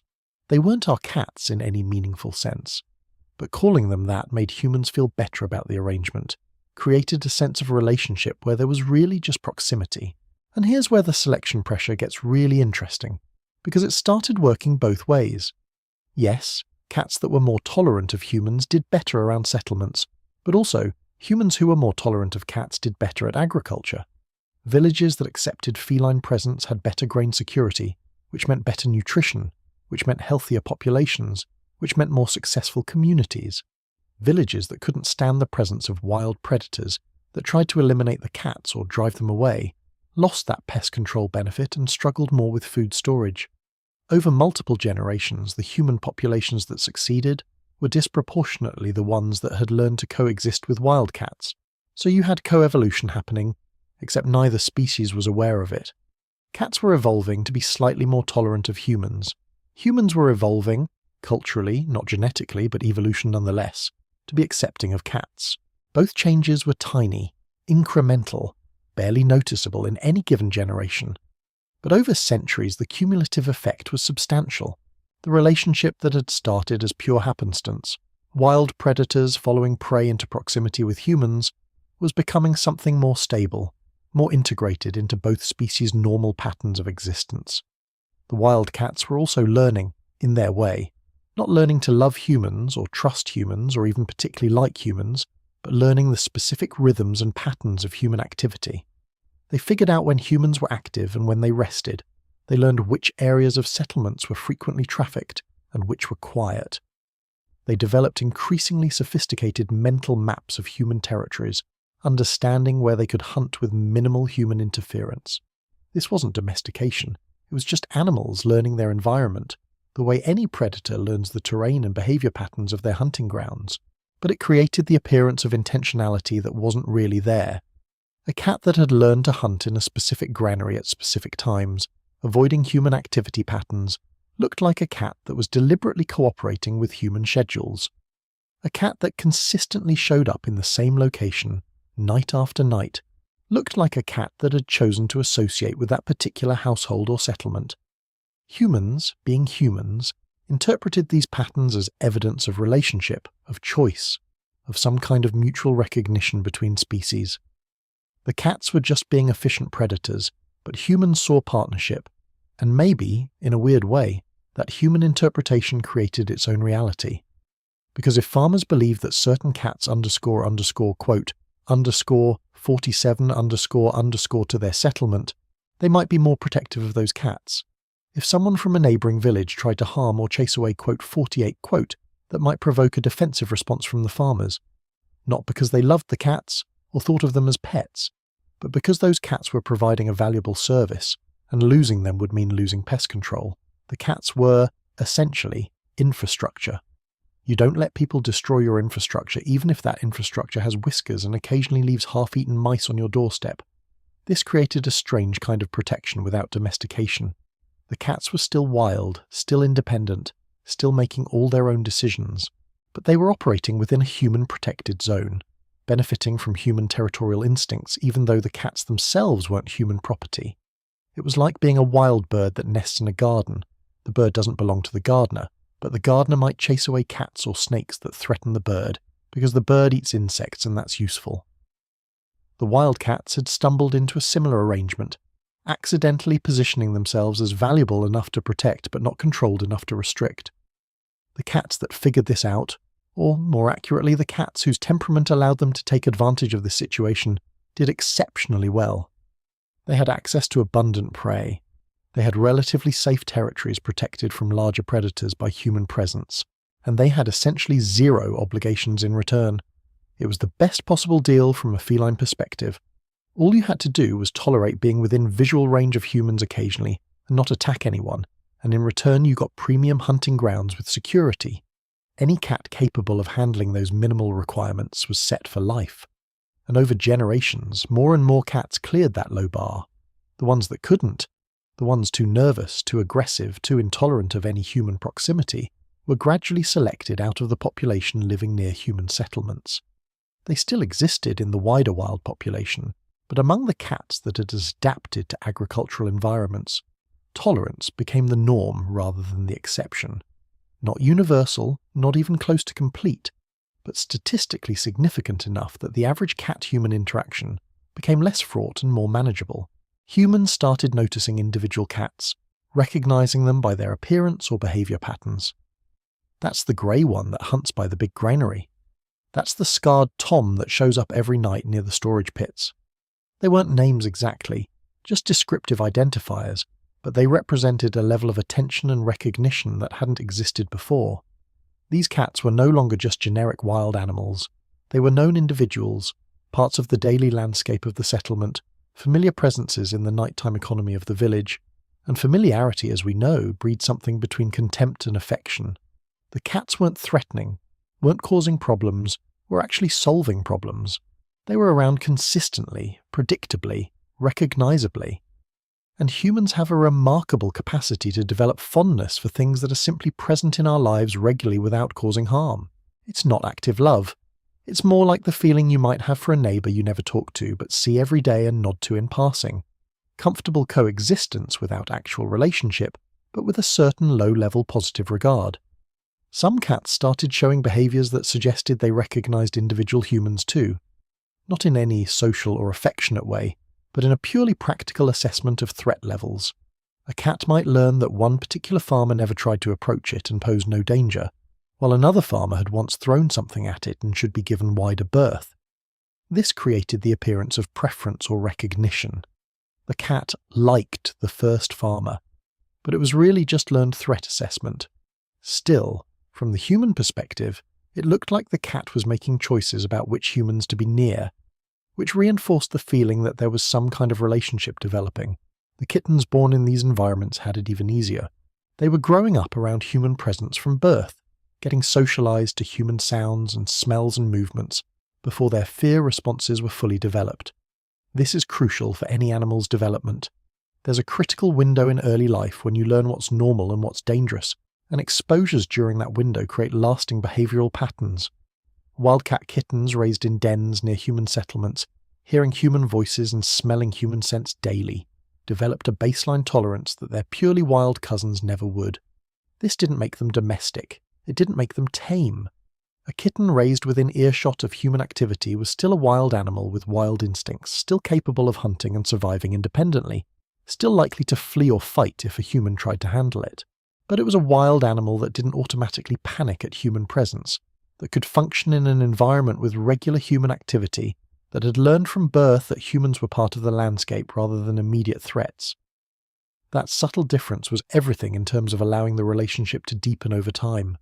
Some humans must have found orphaned kittens occasionally, mother killed by a predator, den disturbed, whatever the cause. And some humans must have tried to raise those kittens, because humans are curious and opportunistic, and kittens are objectively adorable, even when they're wild predators. Most of these attempts probably failed. Wildcats don't do well in captivity, don't take to bottle feeding easily, and don't become friendly even when hand-raised from infancy. But maybe occasionally, with the right kitten from parents who were already relatively tolerant, with the right human who gave the kitten enough space and didn't try too hard to control it, something approaching successful integration happened. These weren't pets in any modern sense. They were wild animals that had learned to tolerate human presence at close range, that might accept food occasionally, that might even allow themselves to be touched briefly under the right circumstances. But they were also still fundamentally wild, hunting for themselves, coming and going as they pleased, maintaining their independence even while existing in proximity to humans.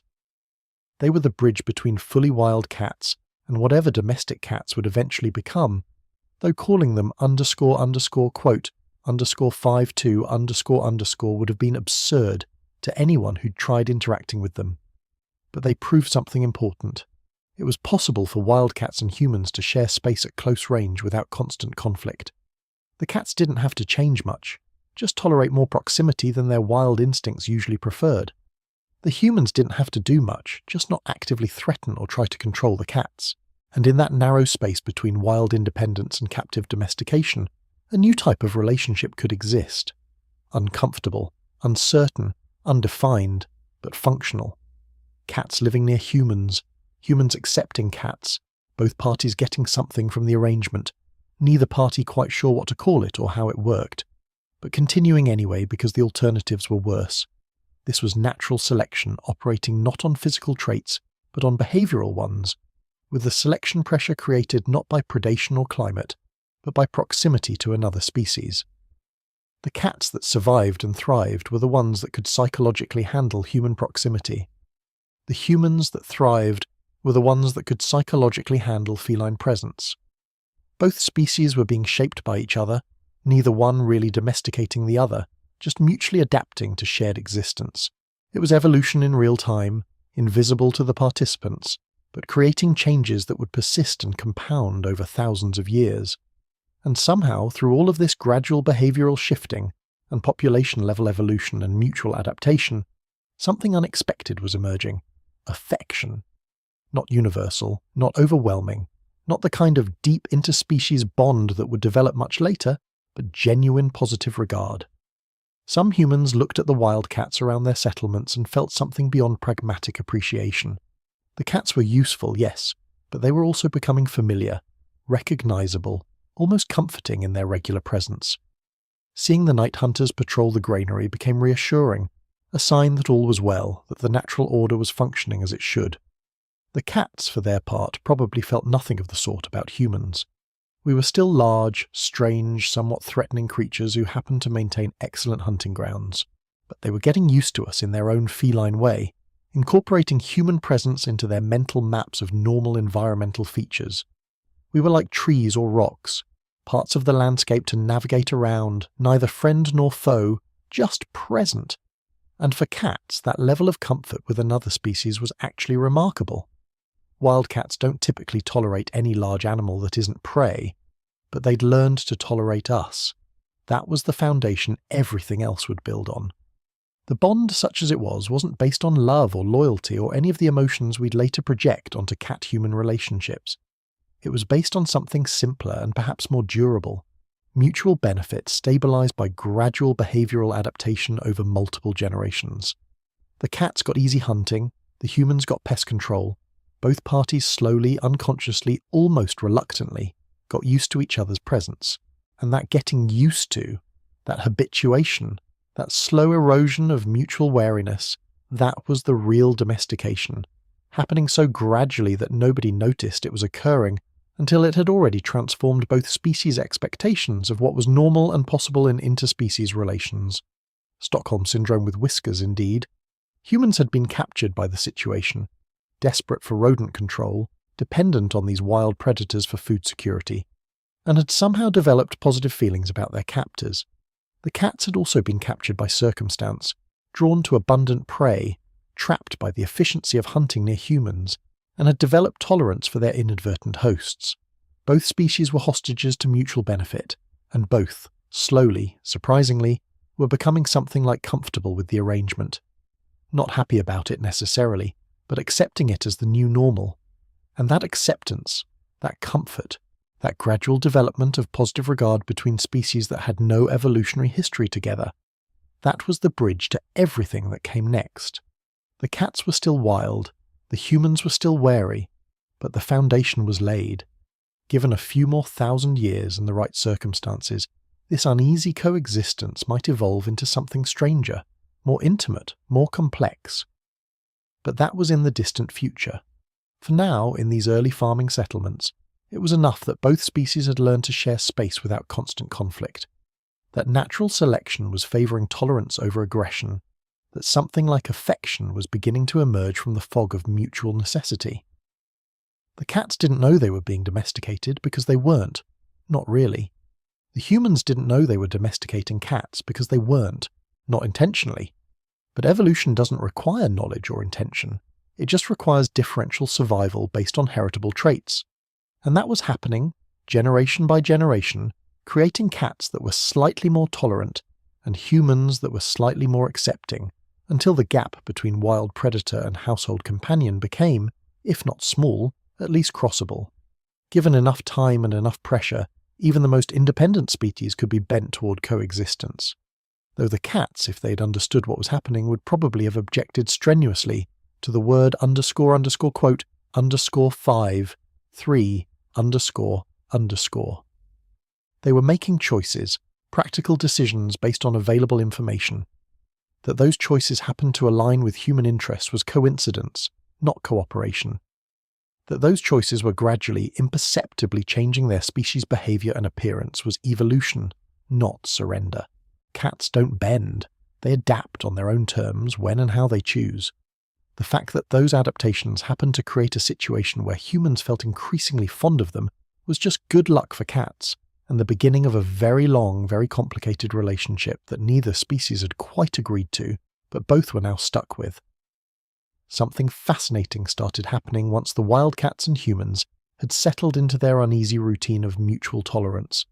The cats, being cats, began to figure out that certain behaviours produce certain responses from humans. Not through any grand intelligence or master plan. Cats aren't playing chess while we're playing checkers, despite what the internet might have you believe, but through simple trial and error reinforced over time. Do something, get a result, remember that result, repeat the behaviour if the result was favourable.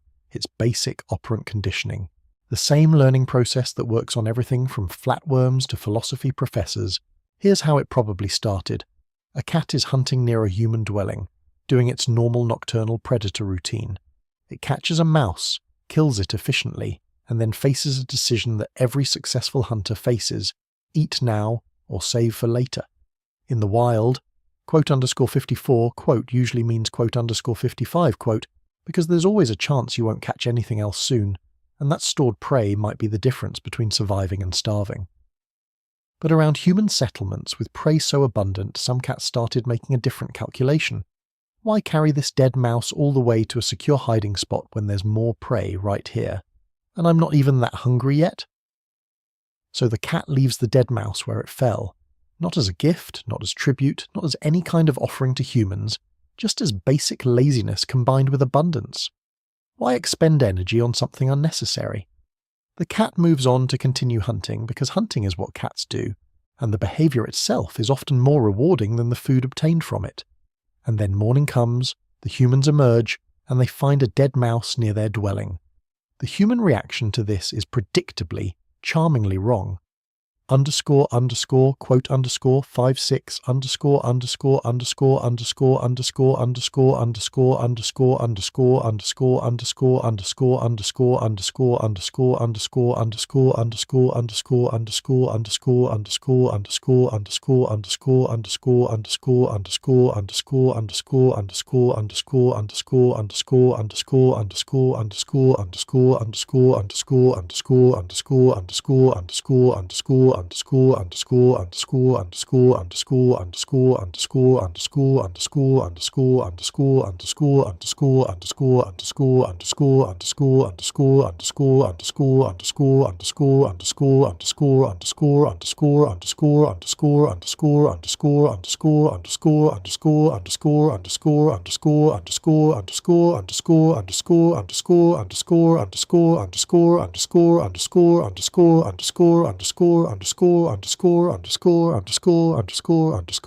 But humans are meaning-making creatures. We see patterns and ascribe intention even where none exists. A dead mouse on your doorstep isn't a random occurrence. It must mean something. And since we're already invested in this narrative about helpful night cats, we interpret it as confirmation of what we wanted to believe anyway. But here's where it gets interesting. The human response to finding the dead mouse is positive. Maybe they smile, maybe they make approving sounds, maybe they gesture in ways that indicate pleasure. The cat, returning to that area later, doesn't understand the specific meaning of these human reactions, but it understands emotional valence. Happy humans are less threatening than angry humans. Positive human emotions create a safer, more comfortable environment than negative ones. So on some level, unconscious, instinctive, the cat registers that leaving dead prey near human areas produces favourable human responses. And cats, despite their reputation for indifference, actually do pay attention to the emotional states of large animals near them. It's a survival skill. A predator that can't read the moods of potentially dangerous creatures isn't a predator that lives very long, so the cat notices the human response.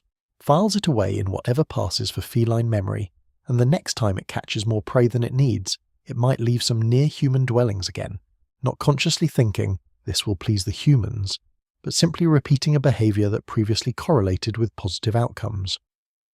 From the human perspective, this is confirmation that the cats are indeed offering gifts, that there's genuine reciprocity happening in this relationship.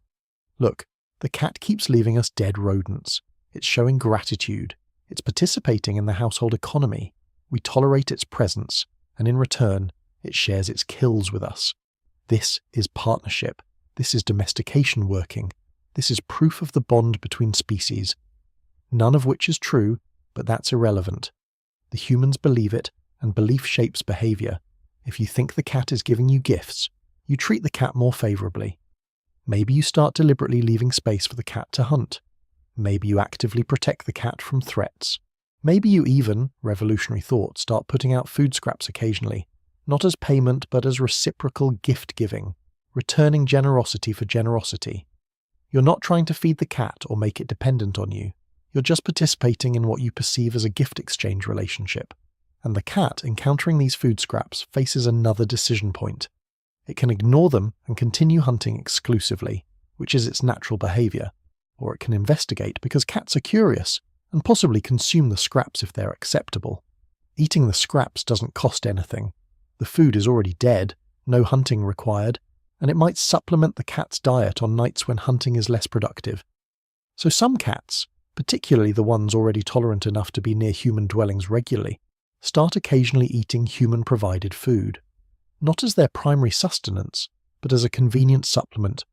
The humans, seeing the cat eat the food scraps, interpret this as acceptance of their offering, as the cat acknowledging the relationship, as further proof of mutual affection and partnership. The cat is interpreting it as quote underscore 59 underscore 2, entirely different narratives about the same event, but both species acting as if their interpretation is correct and proceeding accordingly. This is where we get the beginning of what you might call transactional affection, though calling it quote underscore 60 underscore is generous. The cats figured out slowly and individually through trial and error that certain behaviors produced favorable human responses. Leaving dead prey near human areas, positive response. Eating human-offered food, positive response. Hanging around during daytime hours, visible but at a safe distance, positive response. Actually approaching humans, at least the familiar ones that had proven non-threatening, extremely positive response, almost excitement. The cats weren't performing these behaviors out of love or loyalty or any emotional attachment to humans. They were performing them because the behaviors worked. They produced safer environments. They sometimes resulted in supplementary food. They created conditions that made life easier for the cat. It was behavioral economics, pure and simple. Do things that increase positive outcomes, avoid things that decrease them. The cats had discovered that managing human emotions through specific behaviors was useful, so they did it. Not consciously, not manipulatively in any intentional sense. But the end result was the same. Cats were performing affection to achieve practical benefits. And humans, bless our pattern-seeking hearts, interpreted all of it as genuine emotion. The cat that hung around during daylight, making itself visible. It likes us. It wants to be near us. The cat that approached within a few feet, closer than it used to come. It's learning to trust us. It's forming a bond. The cat that made eye contact and slowly blinked. A behavior that in feline body language simply means, "You're not a threat." We interpreted as cat kisses, as expressions of love and contentment. We were reading profound meaning into behaviors that had much more mundane explanations. Some cats figured out that vocalizations got human attention. Adult wildcats are generally silent creatures. They vocalize during mating and when fighting over territory, but otherwise they're quiet hunters. But kittens meow, and humans respond very strongly to kitten sounds because they hit the same neural pathways as human infant sounds. High-pitched, somewhat plaintive, triggering caregiving responses. A few adult cats, probably the ones that were slightly neotenic anyway due to the selection pressures we discussed earlier, retained or developed meowing vocalizations directed at humans.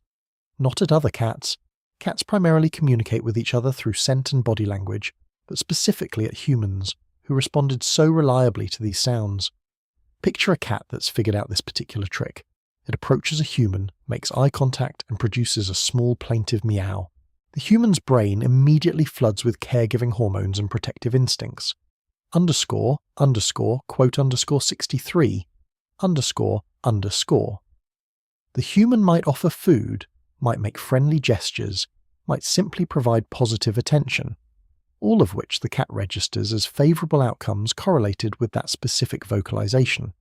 So the cat does it again next time it wants a positive human response. It's not language, it's not communication in any meaningful sense. It's just behavioural conditioning creating the appearance of interspecies conversation, and this is where cats really started to demonstrate their genius for the con, though again, genius implies conscious planning that wasn't there. They began developing what we might call minimum viable affection, the smallest possible performance that would maintain human tolerance and occasionally generate benefits. A slow blink here, a brief period of proximity there, maybe a headbutt against a familiar human's leg, which in cat language is scent marking, claiming property, but humans interpret as affectionate bonding. These behaviours cost the cat essentially nothing, took minimal effort, but produced reliable positive responses from humans. The cats were essentially running a protection racket, except instead of "pay us or we'll hurt you," it was "we'll be minimally pleasant and you'll provide us with safe hunting territory and occasionally food." But because the performance included behaviours that humans interpreted as affection, we never recognised it as the purely transactional relationship it actually was. We thought we were experiencing genuine interspecies friendship. The cats thought they were efficiently managing their environment to maximise benefit with minimal effort. Both species were satisfied with the arrangement, which is all that really matters from an evolutionary perspective. Some cats took this further, experimenting with different behaviours to see what generated the strongest human responses. Physical contact, for instance, turned out to be incredibly effective. A cat that rubbed against a human's leg. Again, this is scent-marking behaviour. The cat claiming the human as part of its territory would get dramatic positive responses. Smiling, cooing sounds, often food or active protection from threats. For the minimal cost of briefly touching a human, the cat could generate significant benefits. So cats that were capable of tolerating physical contact with humans, that could overcome the instinct to maintain distance from large animals, had a significant advantage in managing human resources. The cats that really excelled at this developed what modern cat owners would recognise as __67___ behaviour. Not satisfied with passive acceptance of whatever humans provided, these cats learned to actively solicit attention and resources. The plaintive meow at the door, the intense stare that seems to penetrate your soul, but is really just the cat trying to get your attention. The strategic positioning in your path so you have to acknowledge their presence. These weren't desperate animals begging for survival. They were successful predators who'd figured out that humans would provide supplementary resources if properly manipulated. It's the difference between "I need your help to survive" and "I know you'll give me things if I perform this behaviour, so I'm performing the behaviour." Humans naturally interpreted this as the cats becoming more domesticated, more dependent, more affectionate. Look how much they want to be near us now. Look how they ask for food. Look how they seek out our company. We're forming real bonds with these animals. In reality, we were being efficiently managed by predators that had figured out we were suckers for specific behavioural displays. The cats hadn't become more dependent. They'd become better at extracting benefits from human psychology without actually surrendering any independence. This dynamic created some truly bizarre situations where you'd have effectively wild animals performing elaborate shows of pseudo-affection to manipulate humans into providing resources that the animals didn't strictly need. A cat that had successfully hunted all night, that was well fed and completely self-sufficient, would still approach humans in the morning and perform the full routine, meowing, rubbing, making eye contact, because it had learned this generated additional food or protection, or simple positive attention that made the human environment more comfortable. The cat didn't need anything from the human, but it went through the motions anyway because the cost-benefit ratio was favourable, and humans fell for it completely. We started thinking of these cats not just as useful predators, but as companions, as members of the household, as creatures that had chosen to associate with us specifically. We were special to them, we told ourselves. These cats could live anywhere, hunt anywhere, but they're choosing to be here, with us. That must mean something profound about our relationship with them. It must indicate trust, affection, maybe even love. It indicated that hunting was good near human settlements, and humans had proven reliably non-threatening and occasionally useful. That's it. That's the entire explanation. But humans needed it to mean more, because we're deeply uncomfortable with purely transactional relationships. We want meaning, connection, emotion. So we projected all of that onto these wildcats that were, at most, tolerating our presence while extracting maximum benefit from minimum effort. The cats, for their part, had no idea that humans were constructing these elaborate emotional narratives around their behaviour.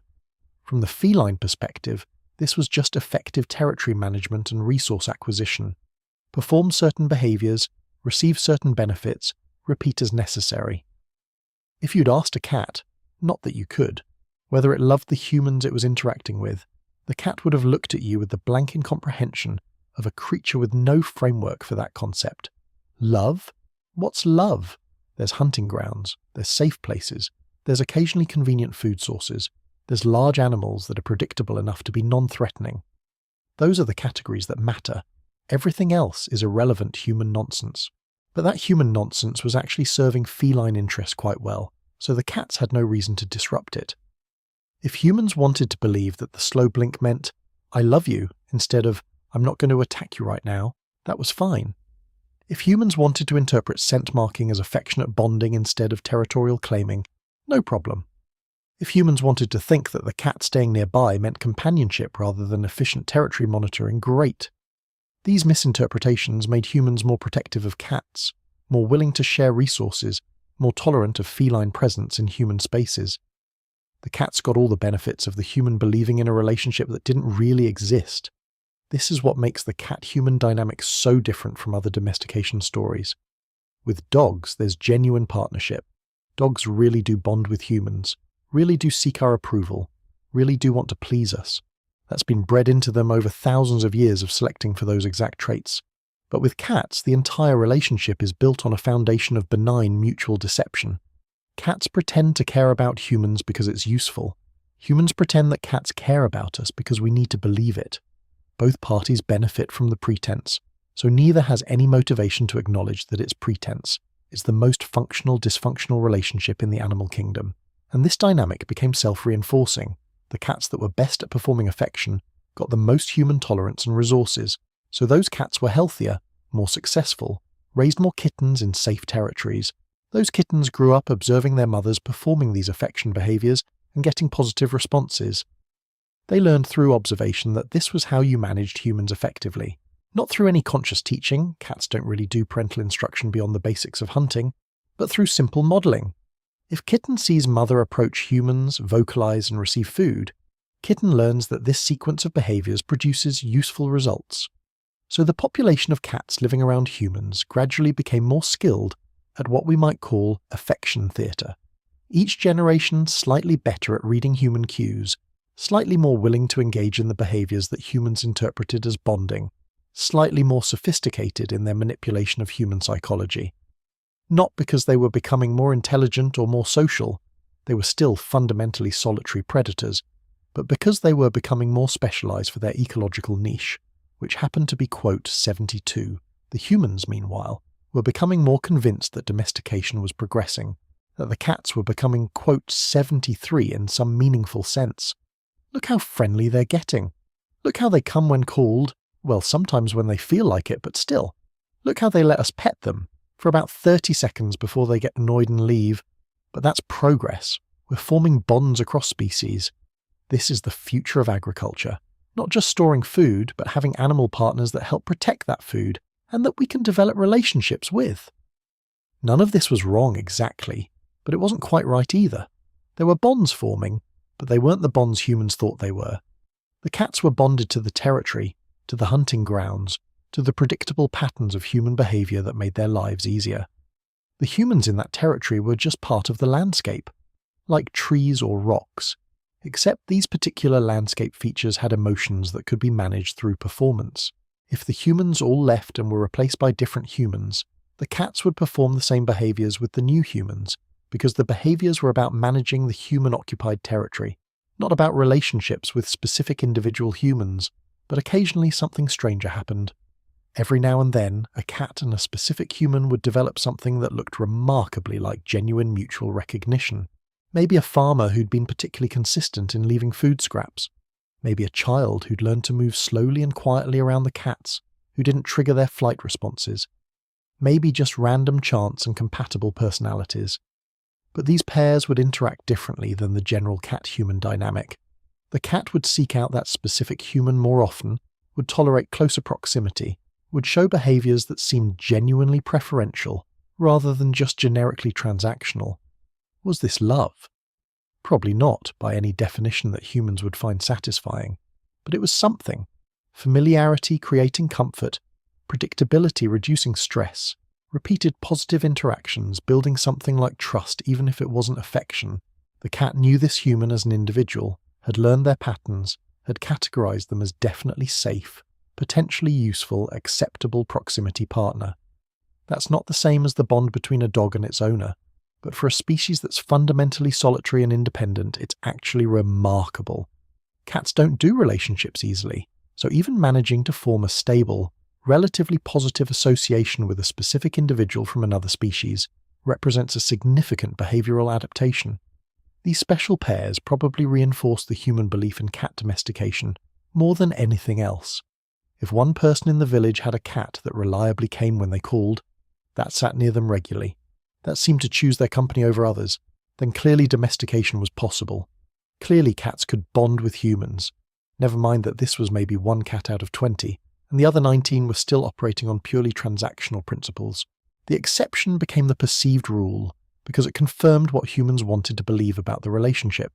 And some cats, the especially clever or social ones, figured out that different humans required different performances. This human responds best to vocalizations, so meow at them. That human likes when you're nearby but not touching, so maintain moderate proximity. This other human really wants physical contact, so tolerate brief petting sessions. It was behavioral flexibility in service of resource maximization, adapting the performance to the specific audience to achieve optimal results. Method acting for mice, you might say, except the cat's motivation was far more mercenary than any human actor's. The food scraps that humans started leaving out became more regular, more intentional. Not full meals, nobody was trying to make the cats dependent or stop them from hunting, but supplements, bits of fish, meat scraps, things that humans couldn't or wouldn't eat, but that cats might find acceptable. And the cats, being practical opportunists, incorporated these scraps into their diets. Why work for all your food when some of it appears magically, requiring zero hunting effort? It didn't make them less capable hunters. Cats hunt compulsively, driven by instinct even when well fed. But it did make them more likely to stay near specific human locations where food supplements were reliably available. This created the illusion of dependence without actual dependence. The cats looked like they needed the humans because they reliably showed up where humans provided food. But if the food disappeared tomorrow, the cats would simply hunt more and get all their nutrition from prey. They weren't dependent, they were just optimizing. But humans interpreted the pattern as need, as the cats relying on human provision as evidence of successful domestication. We wanted pets, so we saw pets, even though we were really looking at freelance predators running a very effective side hustle. The half-eaten prey that cats left lying around took on absurd significance in human interpretation. Quote, 75, some people thought. Quote, 76. Or quote, 77. Or quote, 78. These elaborate theories were constructed around what was actually just cats being cats. Killing prey compulsively because hunting instinct doesn't turn off when you're full, leaving partially eaten carcasses because you can catch another mouse easily enough when you're hungry again. But these misinterpretations served a purpose. They reinforced human investment in the relationship, made humans more protective of cats, more willing to defend them from threats, more likely to maintain the conditions that allowed cats to thrive. The cats got protection without earning it, resources without working for them, safe territory without defending it, all because humans had constructed elaborate emotional narratives around fairly mundane feline behaviours. It was perhaps the most successful con in the history of interspecies relations, and the cats pulled it off without even trying, just by being themselves and letting humans do all the interpretive work. And here's the beautiful part. Because the relationship was built on misinterpretation rather than actual emotional bonds, it was incredibly stable. There were no hurt feelings when the cat didn't reciprocate human affection, because humans interpreted the cat's indifference as cats just being cats, as their natural independence, as actually kind of charming in its honesty. When a dog ignores you, it feels like rejection. Dogs are supposed to be loyal and attentive, but when a cat ignores you, it's just the cat being a cat, and you weren't expecting anything else anyway.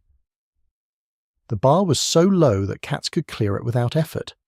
This asymmetrical relationship, humans investing emotional energy, cats investing minimal behavioral performance, could have been exploitative and unstable.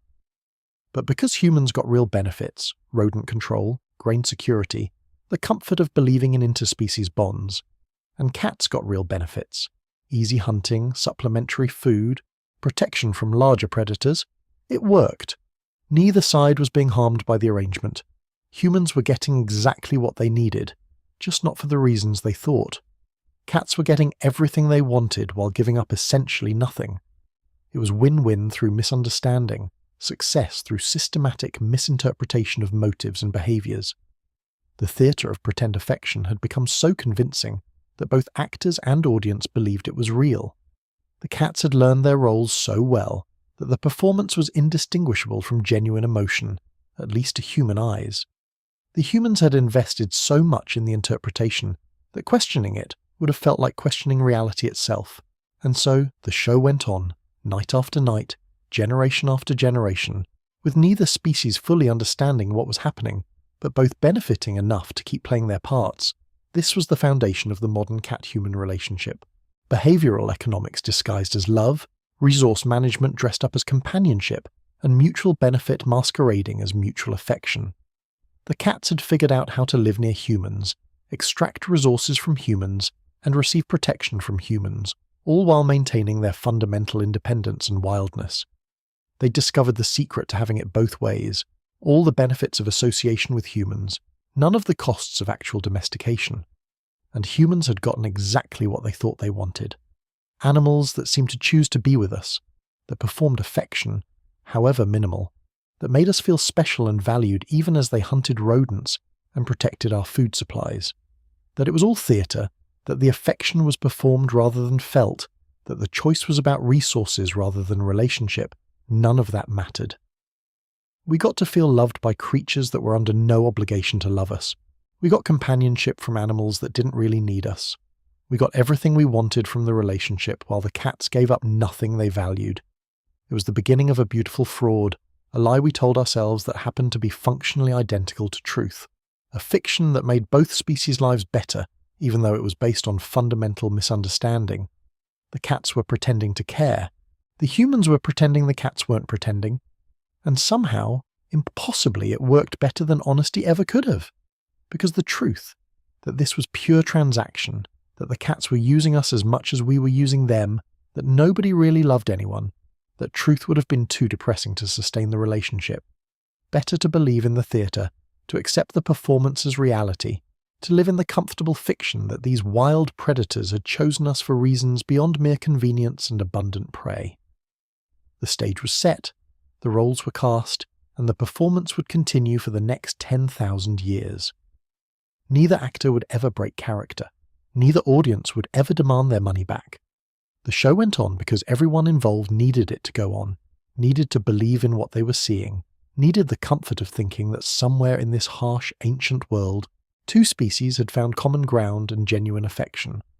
That it was mostly smoke and mirrors and brilliant instinctive manipulation didn't matter. The illusion was good enough. Sometimes the illusion is all you need. So here we are, several thousand years into what humans were increasingly convinced was a successful domestication story. The wildcats had become a fixture around agricultural settlements, performing their nightly rodent control services, occasionally deigning to interact with humans, generally seeming more tolerant and less feral with each passing generation. From the human perspective, we were winning. We'd taken a wild predator and were gradually transforming it into something manageable, something domestic, something that would eventually become a proper pet. We'd done this with dogs, with cattle, with sheep and goats and pigs. Surely the same process was happening with cats. We just needed to give it more time, except that's not what was happening at all. Because while humans were busy congratulating themselves on domesticating cats, the cat's genome was essentially shrugging and saying, absolutely not. The genetic changes that occurred in cats over thousands of years of living with humans were so minimal, so superficial, that calling it domestication feels almost insulting to the process. Dogs diverge dramatically from wolves. Different sizes, different behaviours, different brain structures, different social instincts. But cats remained stubbornly, defiantly, almost mockingly similar to their wild ancestors. Modern genetic analysis, which obviously wasn't available to ancient farmers but is pretty illuminating for us, shows that house cats are roughly 95% genetically identical to African wildcats. 95%. After 10,000 years of living with humans, after countless generations of what should have been selection pressure for domestication, cats managed to change approximately 5% of their genetic makeup. For comparison, that's less change than you'd see in most wild populations adapting to new environments over the same time period. Cats didn't domesticate. They barely even evolved. This is extraordinary when you think about what we did to other domestic species. We turned wolves into everything from chihuahuas to Great Danes, creatures so physically different that if you didn't know their evolutionary history, you'd think they were separate species entirely. We turned wild boars into domestic pigs optimized for meat production. We turned wild jungle fowl into chickens that lay eggs with obsessive frequency. We fundamentally reshaped the genetics of every animal we successfully domesticated, creating creatures that were often unable to survive without human intervention. That was the deal. We'd provide food and protection, and in exchange the animals would transform themselves into forms that served our purposes. Cats never agreed to that deal. They took the food and protection, but declined the transformation part. They remained, genetically and behaviourally, essentially wild animals that had learned to tolerate human proximity without actually changing who they fundamentally were. It's like they looked at the domestication contract, signed their names at the bottom, and then completely ignored all the terms and conditions while still claiming they were in compliance. And somehow, it worked. Humans kept thinking we were domesticating them while they were just existing near us, unchanged. The hunting instinct is perhaps the clearest example of this genetic non-surrender. Dogs, descended from wolves, still have some hunting instinct, but it's been dramatically modified through domestication. Most dogs hunt with or for humans, following commands, responding to direction, often specializing in specific aspects of the hunting process. And many modern dog breeds have had their hunting instincts suppressed almost entirely. Try getting a lapdog to track and kill prey, and you'll see how far we've taken dogs from their wild origins. But cats, every house cat, even the most pampered indoor Persian that's never seen a mouse in its life, retains the full hunting sequence of its wild ancestors. Stalk, chase, pounce, kill. It's all there, hardwired, ready to deploy at a moment's notice. And cats hunt even when they're not hungry, even when they've just eaten, even when they have zero practical need for prey. They hunt because hunting is what they do, because the behaviour itself is rewarding regardless of the nutritional outcome. A well-fed house cat will still chase and kill insects, will still stalk and pounce on toys, will still bring home dead animals despite having a bowl of food waiting inside. This drives humans crazy, by the way. Why does my cat keep bringing me dead birds when I feed it twice a day? Because your cat is still a predator, still has predator instincts, and still experiences the compulsive drive to hunt regardless of hunger status. You didn't domesticate that out of them because they never let you. They kept that core feline identity intact despite thousands of years of living with humans, eating human-provided food, and presumably being exposed to selection pressure for reduced hunting drive. They just ignored that pressure and kept being hunters anyway. And here's the thing. This wasn't an accident. This wasn't oversight on humanity's part, where we forgot to select for reduced hunting instinct, and now we're stuck with killer pets. This happened because cats never became dependent enough on humans for us to exert meaningful selection pressure. Dogs needed us. We controlled their food, their breeding, their territories. We could select which dogs reproduced based on desired traits, and over time that created breeds with dramatically different characteristics. But cats never needed us. They were self-sufficient hunters living near humans by choice, and if we'd tried to control their breeding, or eliminate the ones with strong hunting instincts, they'd have just left and found hunting grounds elsewhere. This meant that the only selection pressure operating on cats was the bare minimum. Don't be so aggressive toward humans that you get killed. Don't be so nervous around humans that you can't access the good hunting grounds. That's it. That's the entire filter that cat genetics had to pass through. Everything else, hunting drive, independence, prey instinct, territorial behavior, solitary nature, none of that faced selection pressure because humans couldn't control it even if we wanted to. The cats that hunted compulsively weren't at any disadvantage. If anything, they were better at surviving than cats with weak hunting instincts would have been. So the genome stayed wild, the brain structure stayed wild, the instinct stayed wild. What changed? Basically just tolerance levels. Cats became capable of functioning in proximity to humans without constant stress responses. That's the entire genetic shift that occurred over 10,000 years. Not friendliness, not dependency, not loyalty, just the ability to remain relatively calm near large primates that had proven themselves to be mostly non-threatening. It's the minimal possible adaptation for the maximum possible benefit, which is very on-brand for cats. The behavioural repertoire that cats retained is absolutely remarkable when you consider how long they've lived with humans. Modern house cats still display every single behaviour that wild African wildcats display. Territory marking, check. Solitary hunting, check. Aggressive responses to unfamiliar cats, check. Independent decision-making that completely ignores human preferences, very much check. The social behaviours that cats show toward humans, the rubbing, the vocalising, the proximity seeking, those aren't replacing wild behaviours, they're additions, extra tools in the behavioural toolkit that cats deploy when managing human resources. But the underlying wildcat is still there, unchanged, waiting. This is why house cats can go feral so easily. You take a domestic cat, release it into the wild, and within a generation or two you've got an effectively wild population.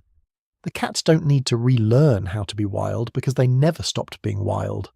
All the hunting skills, all the survival instincts, all the behavioural adaptations for independent living, they're all still there, still functional, still ready to deploy. Compare that to dogs, which struggle immensely in feral conditions because we've bred out so much of their wolf ancestry, or to chickens, which are hilariously vulnerable without human protection. Cats just shrug and return to pure wildness like they never left. The physical changes in cats are equally minimal. Yes, house cats come in many different coat colours and patterns that you don't see in wild African wildcats.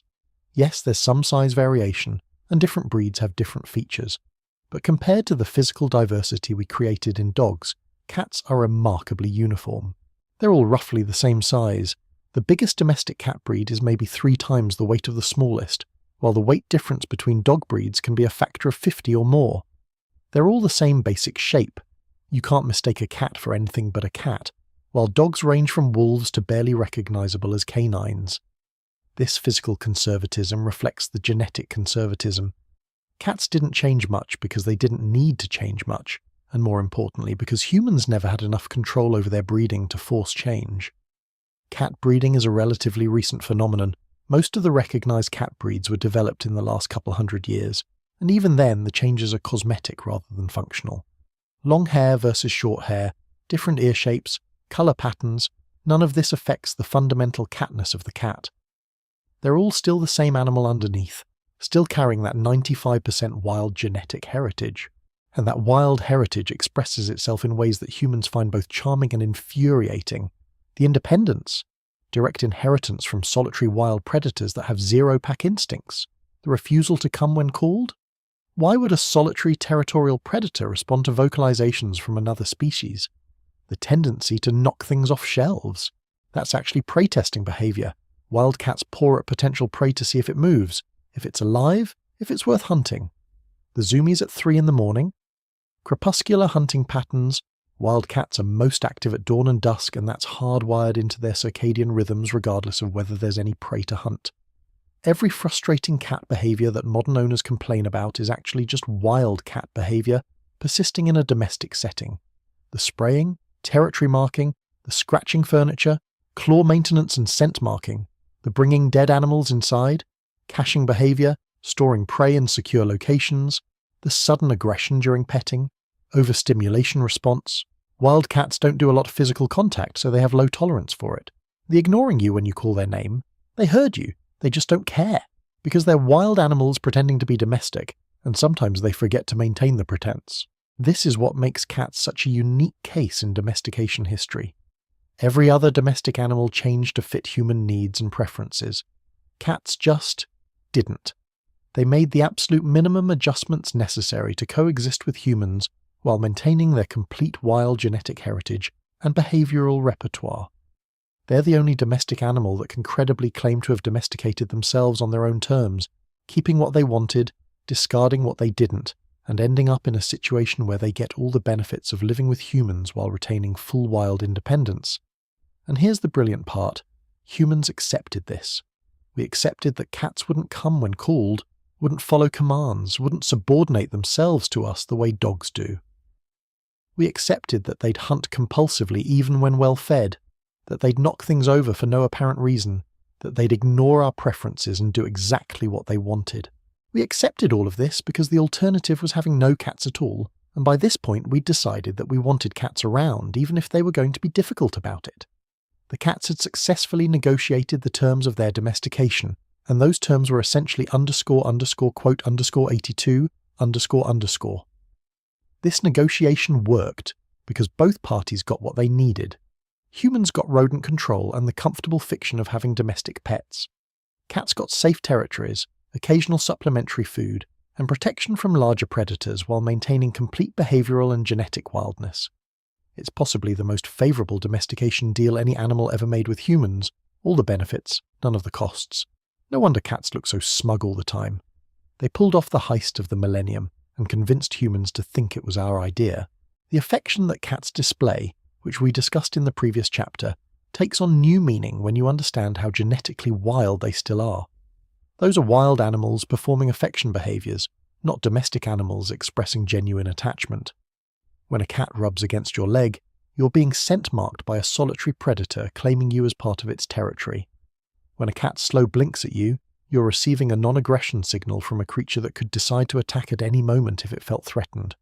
When a cat purrs, you're hearing a vocalization that kittens use to communicate with their mothers, that adult cats have retained specifically for human manipulation. It's all performance, all tactics, all wild behaviours adapted to domestic contexts. And the hunting behaviour, the playful stalking, the pouncing on toys, the obsessive tracking of insects, that's not play. That's practice. That's a wild predator maintaining its skills through repetition, keeping its reflexes sharp, staying ready to hunt for real at a moment's notice. House cats play with toys the way they'd practice hunting if they were in the wild. The only difference is that the __quote, _83__ is a feather on a string instead of a mouse. The instinct, the drive, the neural pathways, all identical to pure wild hunting behaviour. This explains why cats can seem domestic one moment and absolutely feral the next. They're not having mood swings or personality changes, they're just wild animals whose tolerance for human interaction has limits. Push past those limits, trigger the wrong instinct, violate the wrong boundary, and suddenly you're face to face with a hissing, clawed creature that bears no resemblance to the purring fluffball that was sitting in your lap 30 seconds ago. The domestic cat didn't disappear, it was never there to begin with. What disappeared was the performance, the tolerance, the behavioural overlay that cats use to manage human relationships. What remains is the wild animal that's been there all along, just waiting for the situation to require it. Humans have worked very hard to ignore this reality. We've constructed elaborate narratives about our bonds with cats, about how they love us and choose us and want to be with us. We've created billion-dollar industries around cat care and cat entertainment and cat psychology. We've made cats into internet celebrities, cultural icons, beloved companions, and all of this is built on the foundation of a species that is, genetically and behaviourally, still 95% wild and completely capable of surviving without us if they chose to do so. The cats, naturally, are fine with this arrangement. They'll accept the food, the shelter, the veterinary care, the comfortable beds and toys and attention. They'll perform the minimal affection behaviours necessary to maintain human investment in the relationship. They'll continue the con that they started 10,000 years ago, letting us believe we domesticated them while they remain essentially unchanged. And why wouldn't they? It's working beautifully from their perspective. They get everything they want while surrendering nothing essential. maintaining their wild genetic heritage while enjoying all the benefits of domestic life. This is domestication without capitulation, coexistence without transformation, partnership without surrender. The cats made a deal with humans, but they wrote the terms themselves, and those terms heavily favoured the feline side. Humans thought we were domesticating cats the way we domesticated every other species. The cats knew better. They were just tolerating us, just being patient with these large, useful, somewhat foolish primates who provided convenient resources. They weren't changing for us, weren't adapting their fundamental nature, weren't becoming domestic animals in any meaningful genetic or behavioural sense. They were just being cats, wild, independent, self-sufficient predators who'd figured out that living near humans was advantageous and that performing minimal affection behaviours made humans easier to manage. The genome didn't surrender because the genome didn't need to surrender. Cats were successful enough in their wild form that they didn't require dramatic adaptation to survive near humans. They just needed to turn down their fear and aggression responses a few notches, add some behavioural tools for managing human emotions, and otherwise remain exactly what they'd always been. And here we are, 10,000 years later, with 300 million house cats worldwide, all of them carrying essentially the same genetic heritage as African wildcats, all of them capable of reverting to wildness at any moment, all of them hunting compulsively even when overfed, all of them performing affection as a tactic rather than expressing it as an emotion. We think we domesticated them. They know they domesticated us, or more accurately, they trained us to provide resources while they maintained their complete independence and wildness. The cats won. Not by fighting, not by competing, not by dominating, but by refusing to change, by maintaining their core feline nature even as they lived among humans for hundreds of generations. They kept their hunting instincts, their solitary behaviours, their independent decision-making, their wild genetics. They kept everything that made them cats and just added a thin veneer of human-compatible behaviours on top. And humans, unable to force meaningful change, accepted this minimal adaptation as successful domestication. We called them house cats, pet cats, domestic cats. They tolerated these labels while remaining wild cats that happened to live in houses, that happened to be kept as pets, that happened to be called domestic while being nothing of the sort. It's the greatest long con in natural history, and cats pulled it off so smoothly that most humans still don't realise it happened. We think we're living with domestic animals. We're actually living with wild predators that are willing to tolerate us as long as we remain useful and non-threatening. The genome didn't surrender. It didn't need to. Cats figured out how to get everything they wanted from humans without giving up anything essential. And that right there is the most cat thing ever. They found a way to win without fighting, to change everything while changing nothing, to become domestic without ever actually becoming domesticated. The genome remained wild, the instincts remained intact, and the cats remained exactly what they'd always been. Solitary predators who'd simply found that humans made useful servants if managed correctly. Domestication without capitulation indeed. The cats wrote the rules, broke most of them when convenient, and still convinced humans that the relationship was working exactly as intended. We fed them, housed them, protected them, gave them everything they needed while they gave us the bare minimum in return. And we called it love, called it partnership, called it successful domestication. The cats, if they'd been capable of laughter, would have found it hilarious. But they're not capable of laughter. They're barely capable of tolerating us. And that's exactly how they wanted it, exactly how they kept it, for 10,000 years and counting. The genome remains wild. The behaviour remains wild. The cat remains a cat, unchanged and unchanging, maintaining its core identity despite millennia of living with humans who thought they were transforming it into something domestic. It's a victory so complete that the losers, us, don't even recognise that we lost. We just keep feeding the cats, keep calling them domestic, keep believing in the relationship, while they continue being wild animals that have graciously agreed to our presence in their territories. And honestly, that's probably the smartest evolutionary strategy any species ever adopted. Change nothing essential, maintain full independence, extract maximum resources from humans, and let humans believe whatever they need to believe to keep the resources flowing. The cats understood something fundamental. Sometimes the best way to win is to make the other side think they're winning, while you maintain everything that actually matters to you. The genome didn't surrender because surrendering was never necessary. Cats won by staying cats. and that's the most perfectly feline outcome imaginable. Now we need to talk about what happened when cats arrived in ancient Egypt, because this is where things got absolutely wild in ways that nobody could have predicted. Up until this point, cats had been useful rodent hunters that humans tolerated and occasionally appreciated. They were working animals, essentially, providing a service in exchange for safe territory and occasional food supplements. Respected? Sure. Important? Definitely. But not exactly revered or worshipped or treated as anything beyond practical agricultural assets. And then Egypt happened, and cats went from quote 84 to quote 85 in what has to be one of history's most dramatic status upgrades. To understand how this transformation occurred, we need to understand ancient Egypt's relationship with grain. Egypt wasn't just agricultural, it was hyper-agricultural, completely dependent on the Nile's annual flooding to create fertile soil for massive wheat and barley production. The entire Egyptian civilization was built on surplus grain storage. They didn't just grow enough to feed themselves. They grew enough to support massive construction projects, standing armies, elaborate bureaucracies, and a priestly class that didn't engage in food production at all. Everything depended on successfully storing huge quantities of grain for months or years at a time. And where there's stored grain, there are rodents, lots of them. The Egyptians had every rodent problem we've discussed, multiplied by the scale of their agricultural surplus. We're talking about warehouses full of grain, massive storage facilities that were essentially five-star restaurants from a rat's perspective. The potential for catastrophic loss was enormous. If rodents got into the state granaries, if they destroyed significant portions of the stored surplus, the entire civilization could collapse. No grain meant no food security, which meant no ability to support non-farming populations, which meant no construction, no military, no government. The stakes were existential.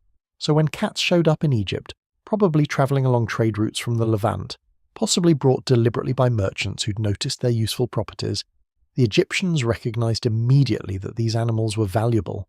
Not just useful, not just convenient, but genuinely critical to maintaining the economic foundation of their entire civilization. A good temple cat could protect enough stored grain to feed hundreds of people for months. A population of cats working across the major granaries could save enough food to prevent famine. This wasn't minor pest control, this was infrastructure protection at a national security level. But the Egyptians didn't just say, neat useful animals, let's keep them around for practical reasons. That would have been too straightforward, too pragmatic, too lacking in the kind of elaborate theological complexity that Egyptian religion specialized in. Instead, they looked at these sleek, graceful, nocturnal predators and thought, clearly these are divine beings worthy of worship. And once you get ancient Egyptians thinking something is divine, you get a whole cultural machinery that takes that idea and runs with it to places nobody anticipated. Enter Bastet, or Bast if you prefer the shorter version.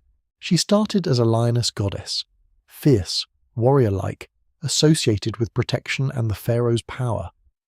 But over time, particularly during the later periods of Egyptian history, her iconography softened. The lioness became a domestic cat, or sometimes a woman with a cat's head, or sometimes just a cat sitting regally on a throne. And as Bastet's image became more feline and less leonine, she accumulated associations with home, fertility, music, dance, and joy. She went from representing raw power and warfare to representing domestic harmony and feminine grace. It was a complete rebrand, and cats benefited enormously from the association. Because if cats were associated with a goddess, if they were her sacred animals, her earthly representatives, her living symbols, then killing a cat wasn't just killing an animal, it was essentially sacrilege, an offence against the divine, the kind of thing that got you in serious trouble with both religious and civil authorities. Herodotus, the Greek historian who visited Egypt in the 5th century BCE, wrote that killing a cat, even accidentally, could result in death for the perpetrator. This might have been exaggeration. Herodotus loved a good dramatic story, but even if the actual penalty was less severe, the point remains. Egyptian law protected cats to an extraordinary degree. You could probably get away with more for killing another person than for killing a cat, which says something profound about how thoroughly cats had infiltrated Egyptian religious and social structures. Temples dedicated to Bastet became essentially cat sanctuaries. The most famous was at Bubastis in the Nile Delta, where thousands of cats lived in and around the temple complex, fed and cared for by priests and worshippers. These weren't working cats in any meaningful sense. They weren't catching mice, weren't providing practical rodent control. They were living religious symbols, physical manifestations of divine presence. People would travel to Bubastis specifically to see the sacred cats, to make offerings to Bastet through offerings to her feline representatives, to participate in festivals where cats were celebrated and honoured, and the festivals were apparently quite something. Herodotus described the annual festival at Bubastis as one of the biggest celebrations in Egypt, with hundreds of thousands of people travelling there, drinking copious amounts of wine, singing, dancing, and generally having the kind of party that makes modern music festivals look restrained. All in honour of a cat goddess and her feline representatives. It's like if Coachella was dedicated to worshipping house pets, which honestly might not be that far from some people's actual relationship with their cats today. But here's where it gets really interesting from a historical and economic perspective: the mummification industry. Egyptians famously mummified their dead, preserving bodies for the afterlife through elaborate processes involving removing organs, drying the body with natron, wrapping it in linen, and sealing it in decorated containers. But they didn't just mummify people, they mummified animals too, and they mummified a lot of cats. We're talking millions of cat mummies, so many that when they were discovered by archaeologists in the 19th century, they were literally shipped to England by the ton and ground up for fertiliser, because nobody knew what else to do with them. Millions of carefully mummified cats, reduced to agricultural fertiliser, which is grimly ironic given that cats originally became important to humans specifically for protecting agriculture. These cat mummies weren't all beloved pets given elaborate burials by grieving owners. Some were, certainly. Wealthy Egyptians did mummify their personal cats and bury them with honours. But the vast majority were essentially religious commodities. People would purchase a cat mummy as an offering to Bastet, a way of showing devotion and asking for divine favour. This created demand for cat mummies, which created an industry supplying cat mummies, which required a constant supply of cats to mummify. And while some of these cats probably died of natural causes and were then mummified, evidence suggests that many were bred specifically for this purpose, raised at temples, and killed young to be turned into religious offerings. So you had an entire economic system built around cat veneration. Temples breeding cats, priests managing cat populations, craftsmen mummifying cats, merchants selling cat mummies to pilgrims, all of it generating income and supporting specialised occupations. The cats had gone from useful predators to economic engines, from working animals to luxury goods, from pest control to profit centres.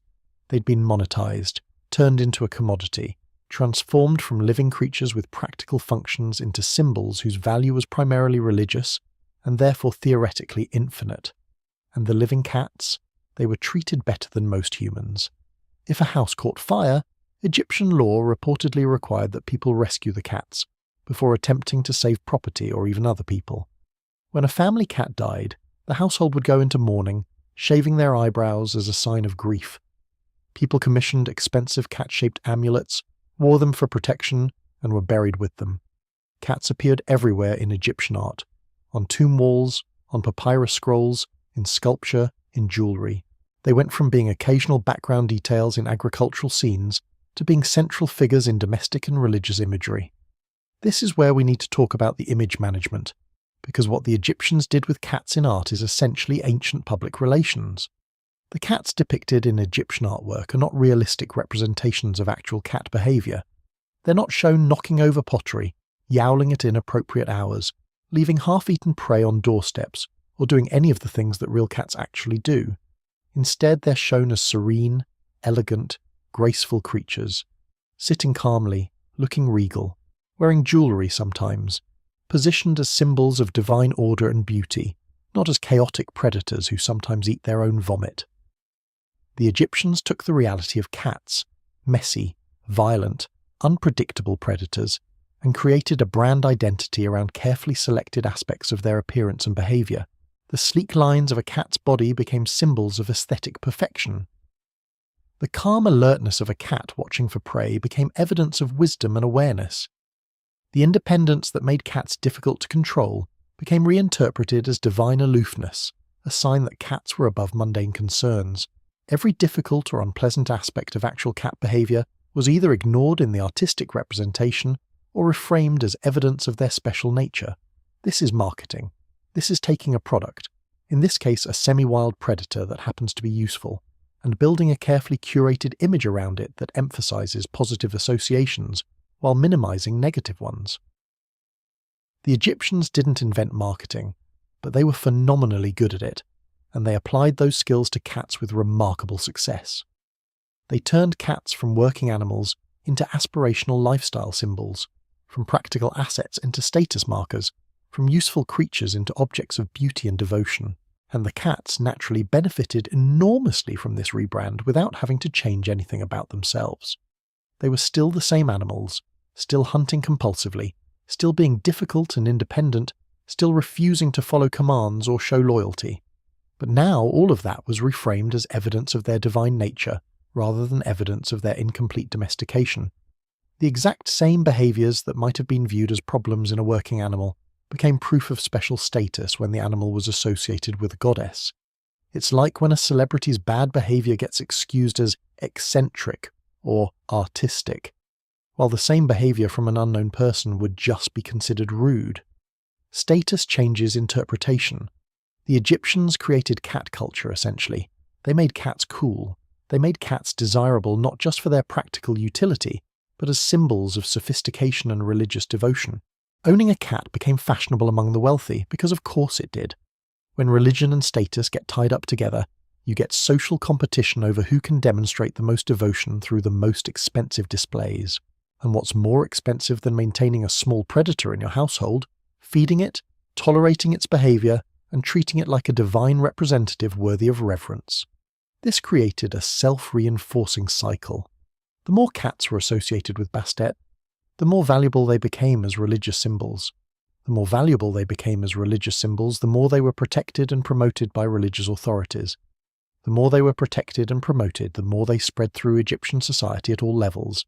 And the more they spread, the more they appeared in art and culture, which reinforced their association with Bastet, which increased their religious value, and round it went. The cats had stumbled into possibly the best marketing feedback loop in ancient history, and they spread beyond Egypt too, because Egyptian culture was influential, and people noticed these exotic animals that Egyptians treated as sacred. Phoenician traders probably spread cats around the Mediterranean, both deliberately as valuable trade goods and accidentally as ship stowaways. Greek and Roman observers wrote about Egyptian cat worship with a mixture of fascination and bewilderment.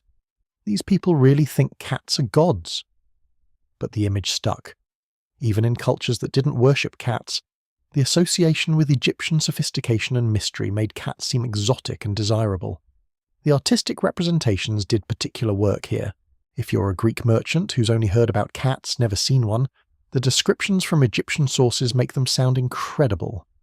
They move like flowing water, they see in darkness, they kill vermin without effort, and the Egyptians treat them as living gods. And then you see Egyptian artwork showing these sleek, elegant, perfectly proportioned creatures, and you think, I must have one of these.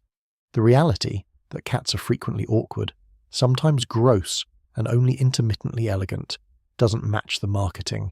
But by the time you've imported a cat and discovered this, you're already committed to the relationship. This is literally the same dynamic as modern influencer marketing. Create aspirational images that show only the best angles and most flattering moments. Associate the product with positive concepts like beauty, grace, sophistication, and divine favour. Build social status around ownership and display. Create communities of enthusiasts who reinforce each other's investment in the product. The Egyptians were doing influencer marketing 3,000 years before Instagram, and they were doing it with such success that the effects are still visible today. We still think of cats as elegant and graceful, even when watching them fail spectacularly at jumping onto counters or getting stuck in boxes. The religious framework also provided something that modern marketing struggles to achieve: complete legal protection for the product. You can't compare any modern brand to what cats had in Egypt because no corporation has ever managed to make it legally punishable by death to damage their product. The Egyptians gave cats legal status equivalent to or exceeding that of human beings, which is extraordinary when you consider that they were still fundamentally just animals that happened to be useful for pest control. The religious association elevated them beyond any practical justification, and the mummification industry kept growing. By some estimates, millions of cats were mummified over the centuries of Egyptian cat worship. Millions. That's not grief. That's industry. That's economic activity on a scale that required organized breeding, killing, processing, packaging, and distributing of cats as religious commodities. It's dark when you think about it. This disconnect between the reverence for cats as sacred beings and the industrial-scale killing of cats to supply religious offerings. But that's what happens when you combine commerce and religion. You get contradictions that somehow coexist because they're both profitable. The priests managing the temples were essentially running businesses, and cats were one of their major product lines. Breed cats, raise them, mummify them, sell them to pilgrims seeking divine favor. It's not fundamentally different from how modern religious sites sell candles, or prayer beads, or tourist trinkets, except the trinkets were once living animals. The sacredness of cats didn't prevent their commercialization, it enabled it. Their divine status made them more valuable as commodities, not less. This whole period represents cats' greatest success in status climbing. They went from tolerated pest control to legally protected sacred animals in just a few thousand years. They achieved a level of protection and reverence that no other domesticated animal has ever matched. Dogs might be called man's best friend, but they never achieved divine status in a major civilization. Cattle might be sacred in Hindu culture, but they didn't have entire festivals and temple complexes dedicated specifically to celebrating them. Cats, for a period, were genuinely treated as gods among humans, or at least as divine representatives deserving of extraordinary respect and legal protection. And they accomplished this, it must be said, without changing anything about their fundamental nature. The cats being worshipped in Egyptian temples were the same animals, genetically and behaviourally, as the wild cats hunting rodents in Fertile Crescent settlements thousands of years earlier. They hadn't become friendlier, hadn't become more useful, hadn't become more domesticated. They'd just been in the right place at the right time, and human religious and cultural evolution had elevated them to a status they did absolutely nothing to earn, beyond being good at killing mice and looking aesthetically pleasing while doing it. The Egyptian elevation of cats also created problems that nobody anticipated. When you make an animal sacred and legally protect it, you can't control its population through culling. So cat populations in Egypt grew unchecked, which eventually led to exactly the kind of problems you'd expect from large populations of predators with no predators of their own. Too many cats, not enough prey, cats turning to less desirable food sources, cats becoming nuisances even as they were officially sacred. But the religious and legal framework was too established to change, so Egyptians just had to live with ever-increasing numbers of cats, and pretend this was fine, actually, because they're sacred. The decline of Egyptian civilization eventually meant the decline of cats' divine status, but the cultural impact lasted long beyond Egypt's political power. The image of cats as special, mysterious, associated with the divine or supernatural, that came from Egypt and never really went away. Even cultures that didn't worship cats absorbed the Egyptian association of cats with mysticism and hidden knowledge. The cat's reputation as a magical or mystical creature, as an animal with secret wisdom or supernatural abilities, all of that traces back to Egyptian religious traditions that made cats sacred and then spread that idea across the ancient world through trade and cultural exchange.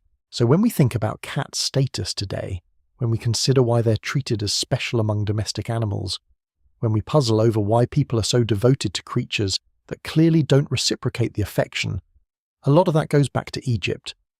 The Egyptians created the template for how to think about cats, how to represent them, how to value them beyond their practical utility.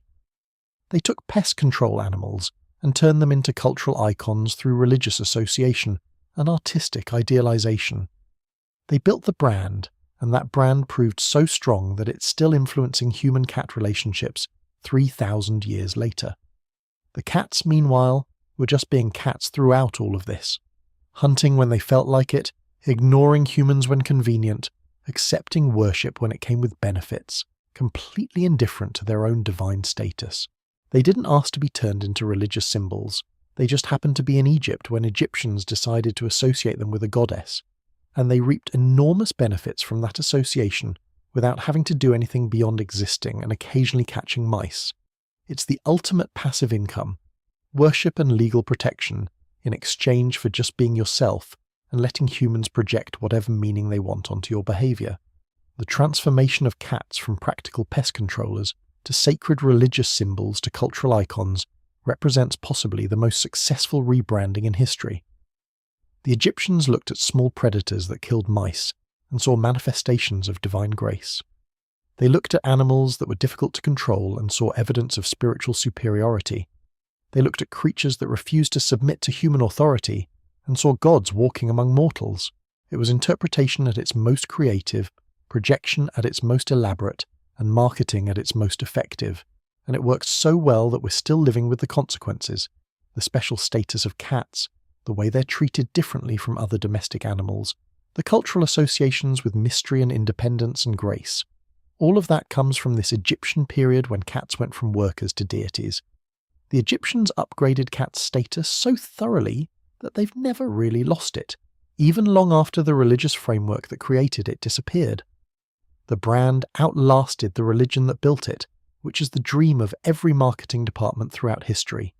Cats became influencers before the word existed, building a following through image management and cultural association, rather than through any fundamental change in their behaviour or nature.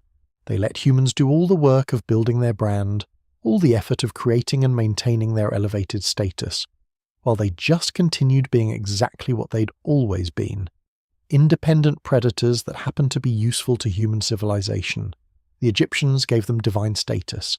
The cats accepted it as their due and changed nothing about themselves in response. Perfect feline logic, perfect feline strategy, perfect feline outcome. The Egyptian status upgrade was cats' greatest triumph, achieving maximum status and protection with zero effort or change required. They went from hunting rodents to being worshipped as gods without ever having to actually do anything differently. The humans did all the work, built all the temples, created all the art, wrote all the laws, mummified millions of cats, and the cats just existed. Just kept being cats. And somehow that was enough. That's the real magic of what happened in Egypt. Not that cats became divine, but that they became divine without ever having to justify or earn that divinity. They just had to be cats, and humans decided that being a cat was worthy of worship. It's the ultimate con, the perfect scam, the greatest achievement in status climbing that any species has ever accomplished. And the cats pulled it off by doing absolutely nothing beyond being in the right place at the right time and looking good while catching mice. Everything else, the theology, the art, the legal protections, the temple complexes, the festivals, the mummification industry, that was all humans building elaborate structures around creatures that never asked for it and certainly never needed it. But the cats accepted it anyway, because why wouldn't you accept worship if people are offering it? It costs nothing to be treated as divine, and the benefits are considerable. Egypt turned cats from workers into brands, from animals into symbols, from useful creatures into cultural phenomena. The effects of that transformation rippled out across the ancient world and never really stopped. Cats achieved a status upgrade that has lasted thousands of years, created a cultural association that persists in modern times, and built a brand identity that no amount of reality could completely demolish. The Egyptians made cats into influencers, and cats have been influencing human culture ever since, still coasting on that Egyptian rebrand, still benefiting from that ancient association with divine grace and mystical wisdom.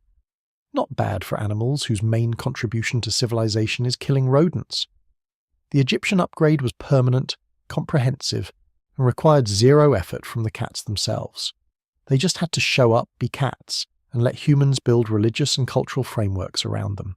And humans, being humans, built those frameworks so thoroughly that we're still living in them, still treating cats as special, still convinced that there's something uniquely magical about these small predators that never actually changed from their wild ancestors. Egypt didn't just elevate cats, it created the template for how humans would think about and relate to cats for the rest of history. That's influence. That's successful branding. That's what happens when you get an entire civilization to decide that your product is divine. So cats had achieved divine status in Egypt, which was great for Egyptian cats but didn't do much for the rest of the world. The question becomes, how did these animals, which Egyptians treated as sacred and legally protected to an almost absurd degree, manage to spread across the ancient Mediterranean and eventually the entire known world. The answer, as with so much in ancient history, comes down to trade routes, maritime commerce, and the fact that ships have the same rodent problems as granaries, just with the added complication of being wooden vessels surrounded by water, where you really can't afford structural damage from rats chewing through everything. Ancient ships were, from a rodent's perspective, absolutely perfect habitats.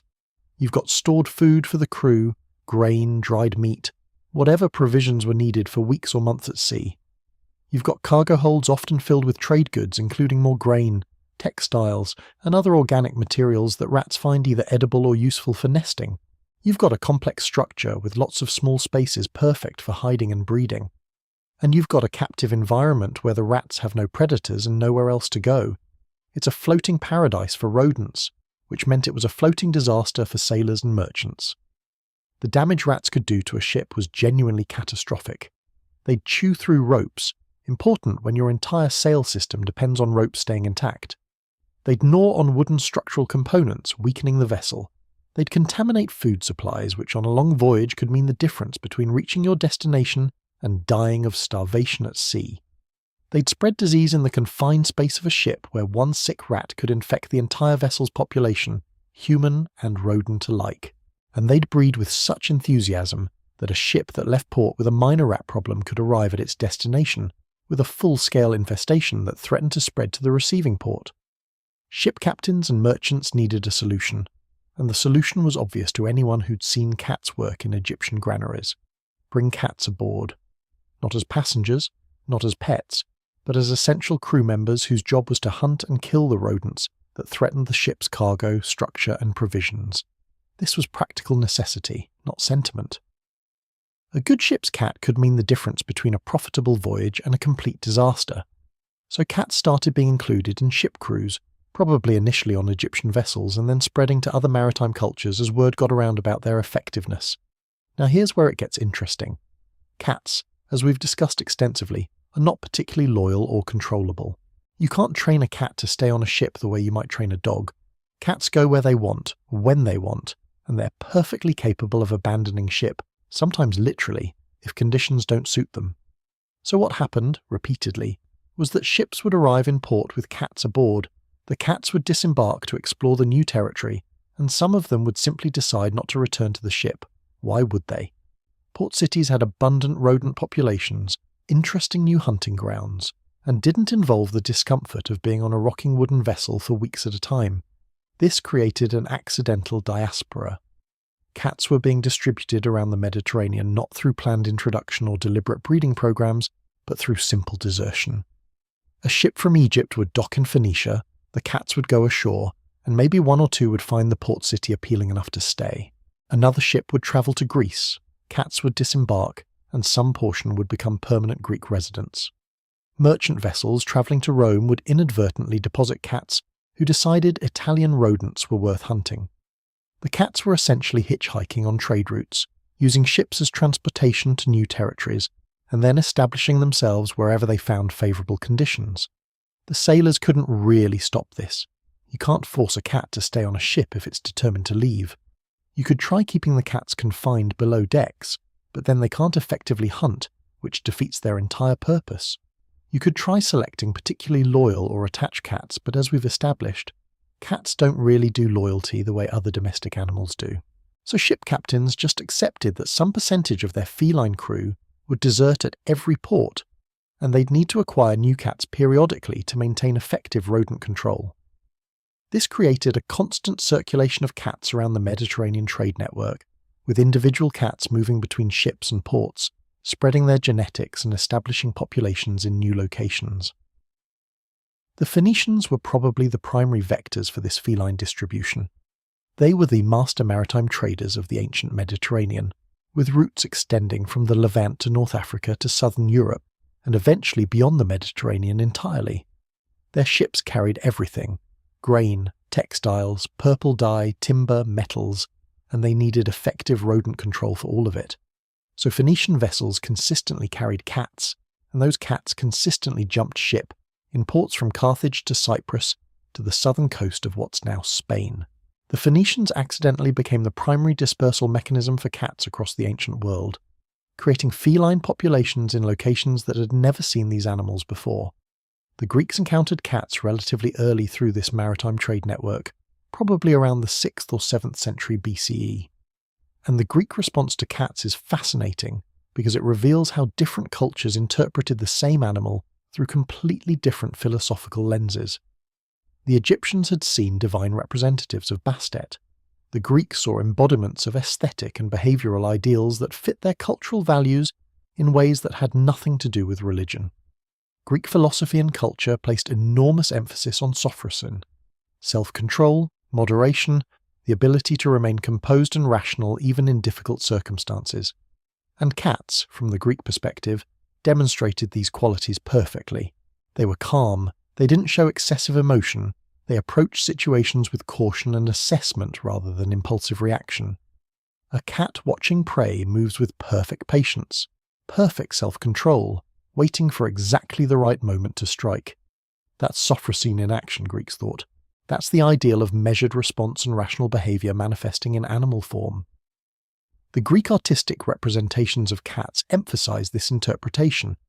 Cats in Greek art are shown as composed, elegant, almost philosophical in their bearing. They're not action shots of hunting or killing. They're portraits of contained grace, of controlled power, of aesthetic perfection through restraint. The Greeks appreciated cats not for their practical utility, though they certainly used them for rodent control, but for what they represented as symbols. The cat became, in Greek culture, a model for how one should conduct oneself, calmly, deliberately, with dignity and self-possession. This is hilarious if you've ever actually lived with cats, because anyone who's watched a cat have the zoomies at 3 a.m, or panic because it saw a cucumber, or get its head stuck in a jar knows that cats are not consistently paragons of rational behaviour. But the Greeks were seeing what they wanted to see, interpreting cat behaviour through their cultural framework, and finding confirmation of their philosophical ideals in creatures that were just being opportunistic predators. The cat sitting motionless for an hour isn't practicing self-control, it's waiting for prey. The cat that walks away from a conflict isn't demonstrating wisdom, it's calculating that the fight isn't worth the energy expenditure. But the Greeks saw sophrosyne, and who's to say they were wrong?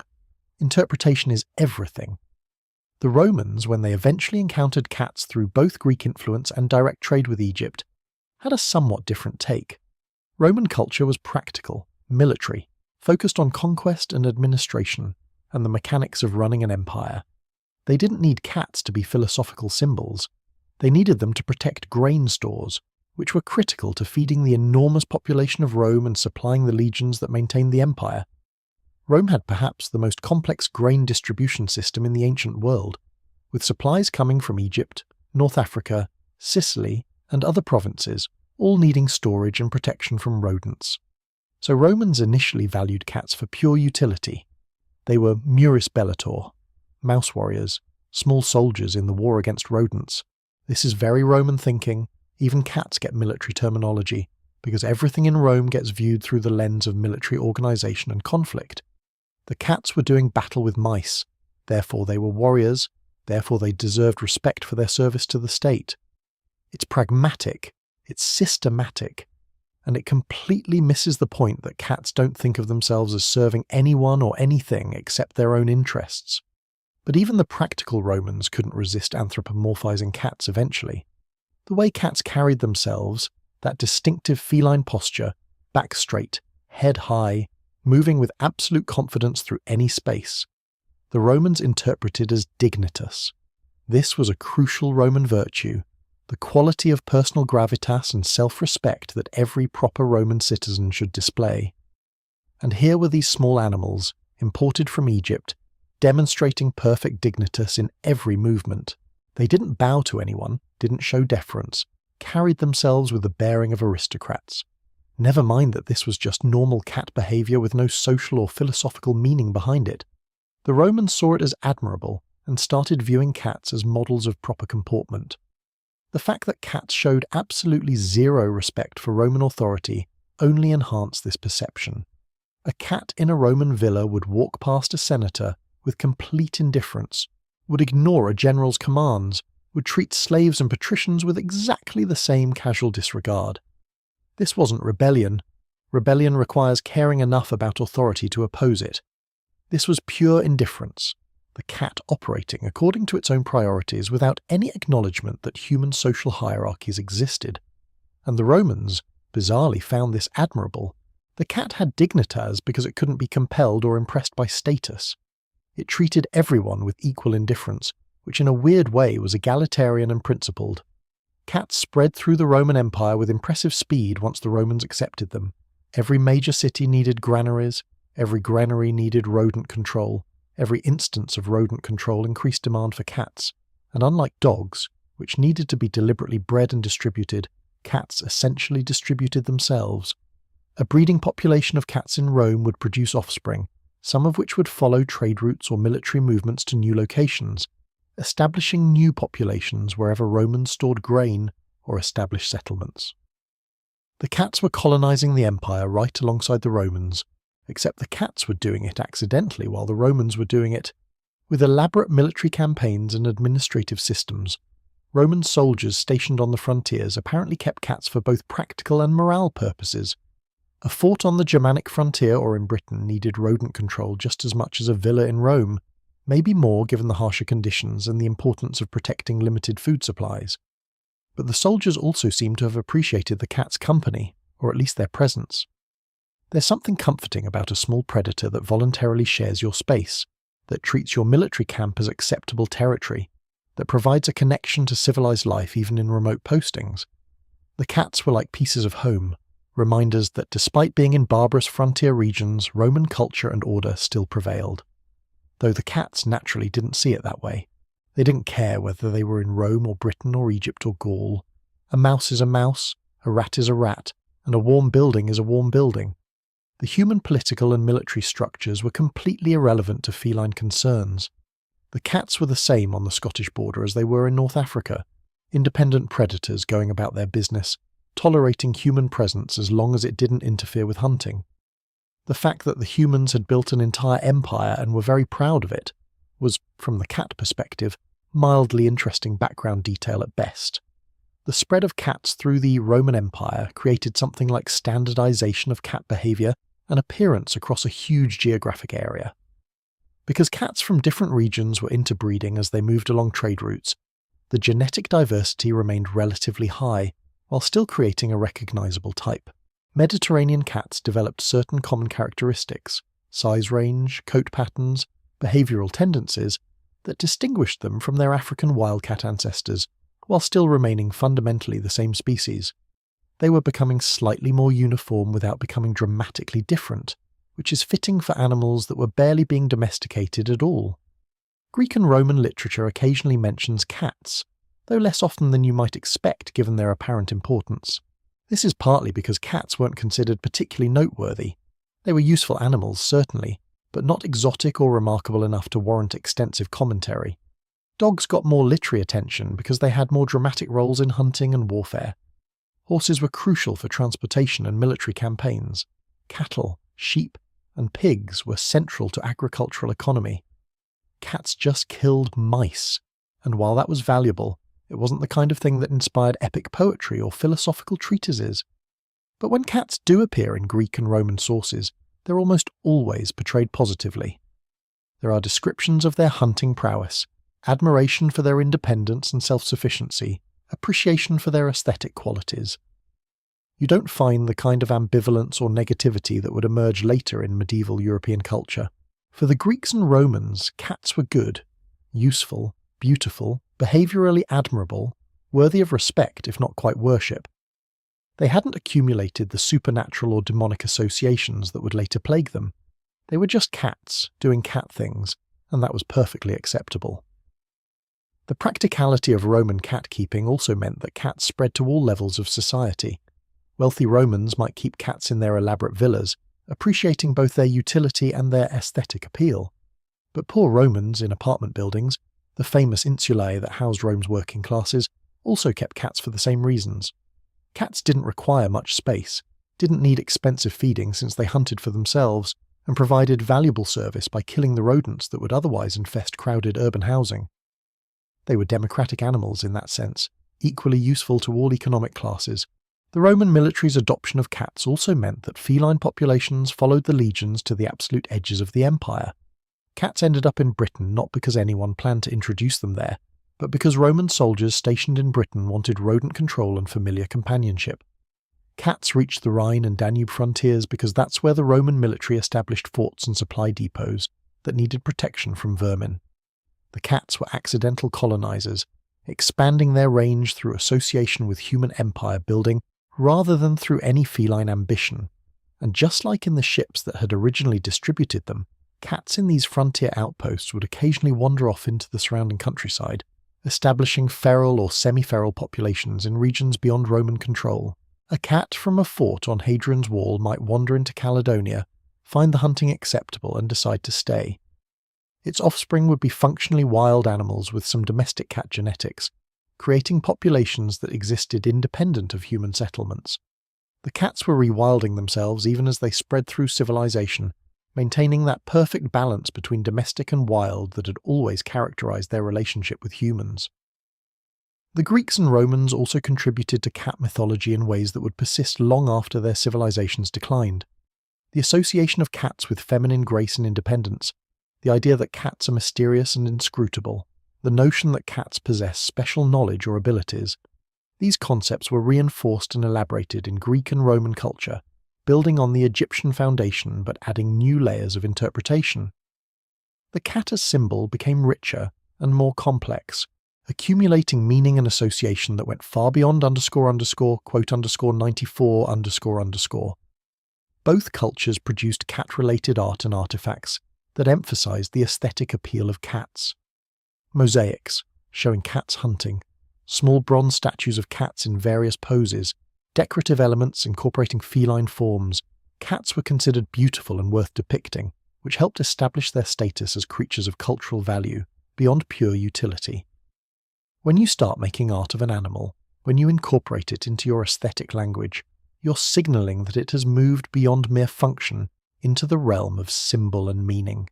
The Romans in particular seemed to appreciate the contrast between cats' small size and their complete confidence.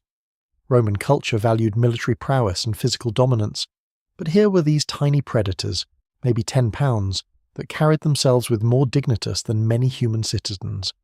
There was something appealing about that inversion, that reminder that size and power weren't everything, that grace and self-possession could be just as impressive as brute strength.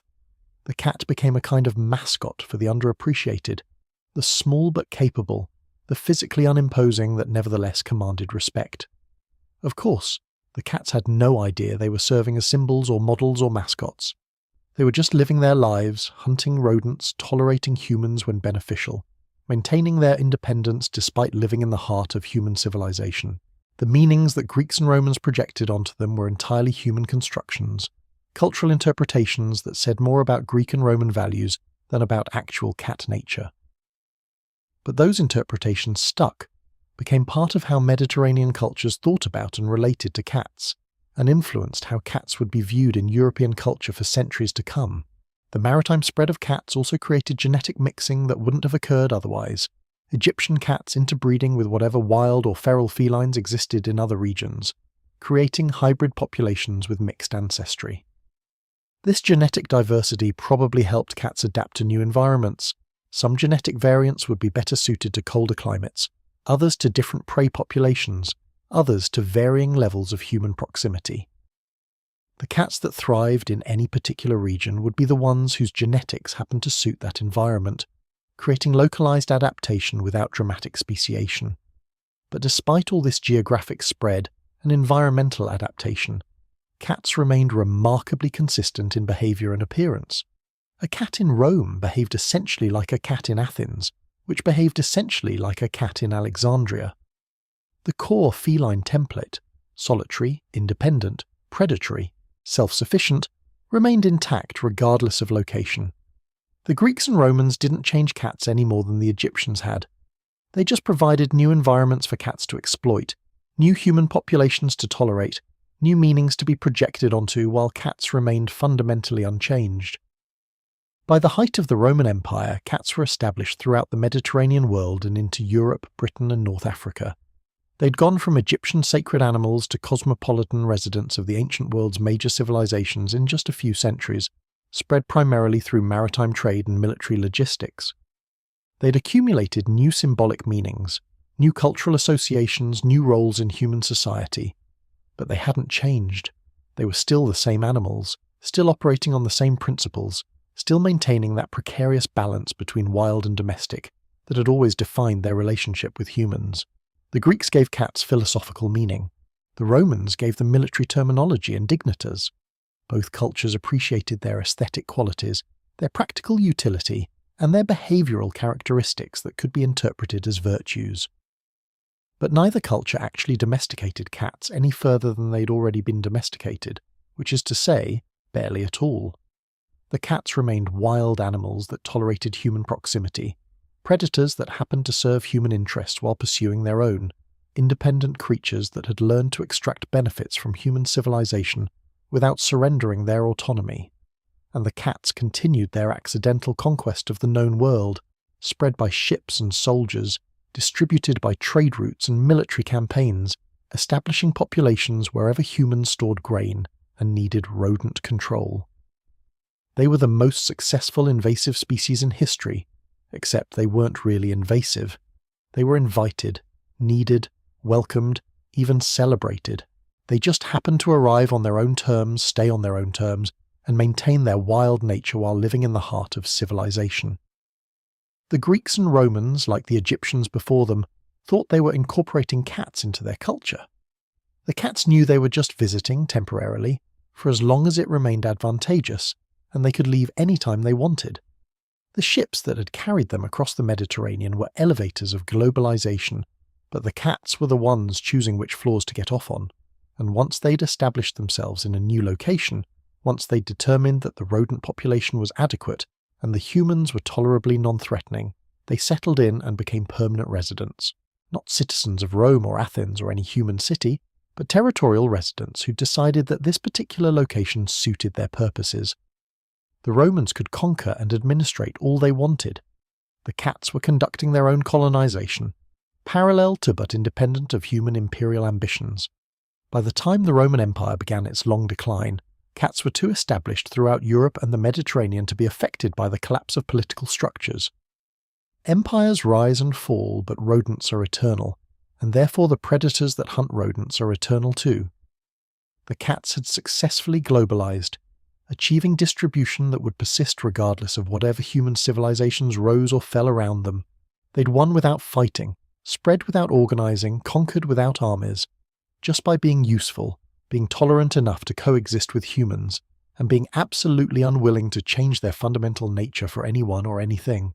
Perfect feline strategy, perfect feline outcome, perfectly characteristic of the most successfully independent domestic animal in history.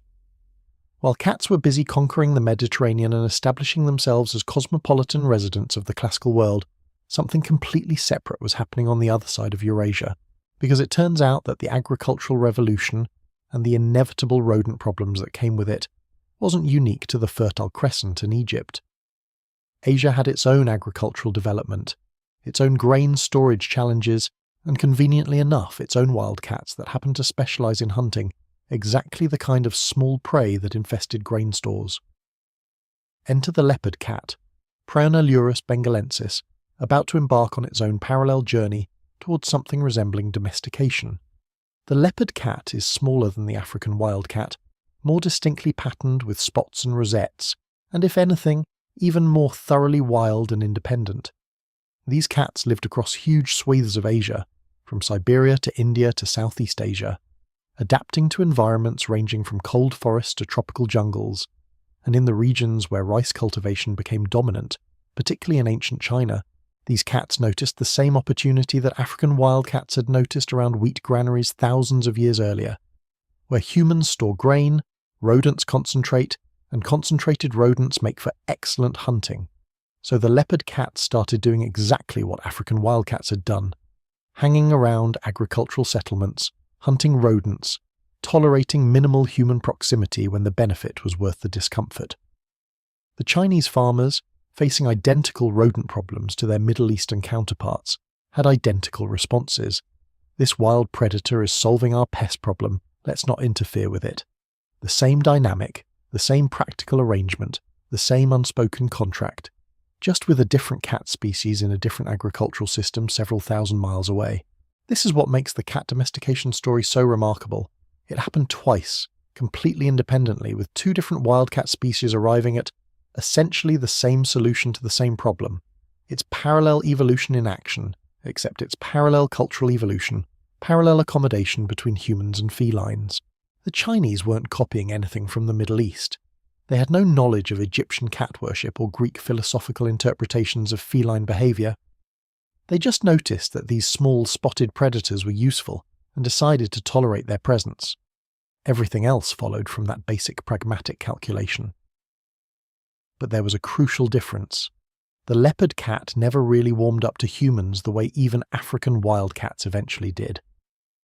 These were and remained deeply wild animals, far more nervous and aggressive than their African cousins, far less willing to tolerate close human proximity. They'd hunt around settlements, certainly, but they maintained much greater distance, showed much more skittishness, and were essentially impossible to integrate into households the way African wildcats eventually were. The leopard cat domestication, such as it was, never progressed beyond the earlier stages. Wild animals exploiting agricultural conditions while remaining thoroughly wild. This mattered when the two feline lineages eventually met. As trade routes developed between Asia and the Mediterranean, as human populations moved and intermixed, the African wildcats and their slightly more domesticated descendants started showing up in Asia. And the Asian farmers, comparing the two types of cats, generally concluded that the African variety was better, more tolerant, easier to have around, more willing to operate in close proximity to humans and habitations. Still fundamentally independent and uncontrollable, certainly, but noticeably less terrified and aggressive than the leopard cats. So over time, the African wildcat genetics began to dominate in Asian cat populations. The leopard cats retreated to wilder areas or interbred with the incoming African cats, diluting their genetic contribution. Modern genetic analysis shows that Asian domestic cats are predominantly descended from African wildcats, with only minimal leopard cat contribution in some populations. The second domestication was essentially absorbed by the first, not through any conscious human breeding program, but simply because the African wildcats were slightly better suited to living near humans after thousands of years of doing exactly that. This is natural selection in action again. The cats that were marginally more tolerant of human proximity did better in agricultural environments, had more successful offspring, passed on their genes more effectively. The leopard cats, being more thoroughly wild, couldn't compete once they were faced with competition from cats that had a several thousand-year head start on adapting to human presence. They tried their paw at domestication, found the conditions less favourable than their African cousins had found them, and were gradually outcompeted and absorbed. The second domestication failed not because humans rejected it, but because the first domestication had produced cats that were just slightly better at the job. Now we need to jump forward several centuries and shift our attention back to Europe, because something terrible was about to happen to cats there, and it illustrates both humanity's capacity for irrational persecution and the fundamental indestructibility of feline usefulness. During the medieval period, particularly from the 13th century onward, cats became associated with the devil, with witchcraft, with evil supernatural forces. The reasons for this are complex and stupid in equal measure, involving theological interpretations, folk superstitions, and the kind of mass hysteria that medieval European culture seemed particularly prone to generating. Part of it was cats' nocturnal habits. Anything that operated at night was inherently suspicious in medieval thinking. Part of it was their independence. Animals that didn't obey humans, that couldn't be controlled or commanded, seemed unnatural and possibly demonic. Part of it was their association with women, particularly elderly women living alone who kept cats for company and pest control. When those women were accused of witchcraft, their cats were deemed to be familiars, demonic spirits in animal form. And part of it was just medieval Christian authorities looking for things to be morally panicked about and landing on cats as convenient targets. The persecution that followed was systematic and horrific. Cats were killed en masse, sometimes in elaborate public spectacles that medieval people apparently found entertaining. They were burned alive, thrown from towers, tortured in ways that are genuinely disturbing to read about. Towns and cities across Europe participated in regular cat purges, killing thousands of animals based on the logic that cats were somehow allied with Satan and needed to be eliminated. It was religious persecution directed at animals who had no concept of religion, and whose only crime was being useful at killing rodents while maintaining behavioural independence. And here's the darkly hilarious thing about medieval cat persecution: it backfired spectacularly. Because while the cats were being killed, the rodents were thriving. Without feline predation pressure, rat populations exploded across Europe. And rats, as we've discussed, are disease vectors extraordinaire. They carry plague. Specifically, they carry the fleas that carry the bacteria that causes bubonic plague. And when rat populations surge unchecked, when they're allowed to breed and spread without any natural predators keeping them in balance, you get conditions perfect for plague transmission. The Black Death hit Europe in the mid-14th century and killed somewhere between 1/3 and 1/2 of the entire European population, 30 to 50% mortality. Entire towns depopulated. The social, economic and cultural effects were catastrophic and lasting. And while the plague had multiple causes, including trade routes bringing infected rats from Asia, poor sanitation, medieval medicine being effectively useless, and the extremely efficient transmission of the disease, the reduced cat population absolutely contributed to the conditions that allowed the plague to spread so effectively. The cats that had been systematically killed were exactly the animals that could have kept rat populations somewhat in check. Now, medieval people didn't make this connection immediately because they didn't understand disease transmission. They thought plague was caused by bad air, divine punishment, astrological configurations, anything except the actual mechanism of flea-borne bacterial infection from rats. But they did eventually notice that places with cats seemed to have fewer problems with rodents, and places with fewer rodents seemed to have marginally better outcomes during plague outbreaks. The correlation wasn't perfect. Plague was too widespread and too virulent for cat populations alone to stop it, but it was noticeable enough that attitudes began to shift. Slowly, quietly, without any official announcements or apologies or admissions of error, cats started to be tolerated again. The theological objections didn't disappear. Plenty of people still associated cats with witchcraft and darkness. But pragmatic necessity won out over superstitious fear. Monasteries, which maintained libraries and grain stores, brought cats back as mousers. Merchants protecting warehouses welcomed cats as security against rodent damage. Even private households began keeping cats again, though often while maintaining the fiction that they were just tolerating strays rather than deliberately housing animals with satanic associations. The Renaissance brought a broader rehabilitation of cats' reputation. Classical learning, including Greek and Roman texts that mentioned cats positively, was being rediscovered and valued. Humanism placed less emphasis on supernatural evil and more on practical utility and aesthetic appreciation. Cats appeared in Renaissance art with increasing frequency, no longer as symbols of evil, but as ordinary parts of domestic life. They showed up in religious paintings, in portraits, in still lifes, just present, accepted, no longer requiring justification or explanation. But the rehabilitation was incomplete and ambivalent in ways that wouldn't be fully resolved for centuries. Cats remained associated with independence, with mystery, with things that operated outside human control. They were useful but untrustworthy, valuable but vaguely threatening. The medieval persecution had left cultural scars that persisted even after the practical necessity of cat keeping was re-established. Cats were back in European households and granaries, but they carried this cultural baggage of supernatural association that dogs never had to deal with. The cats themselves, naturally, were completely indifferent to all of this: the persecution, the rehabilitation, the theological debates about their nature. They'd survived by being cats. Some fled to rural areas where persecution was less intense. Some went feral, returning to completely wild existence. Some survived in households where practical need overcame superstitious fear, and they kept breeding, kept hunting, kept maintaining their core feline nature, regardless of whether humans thought they were divine, demonic, or just useful.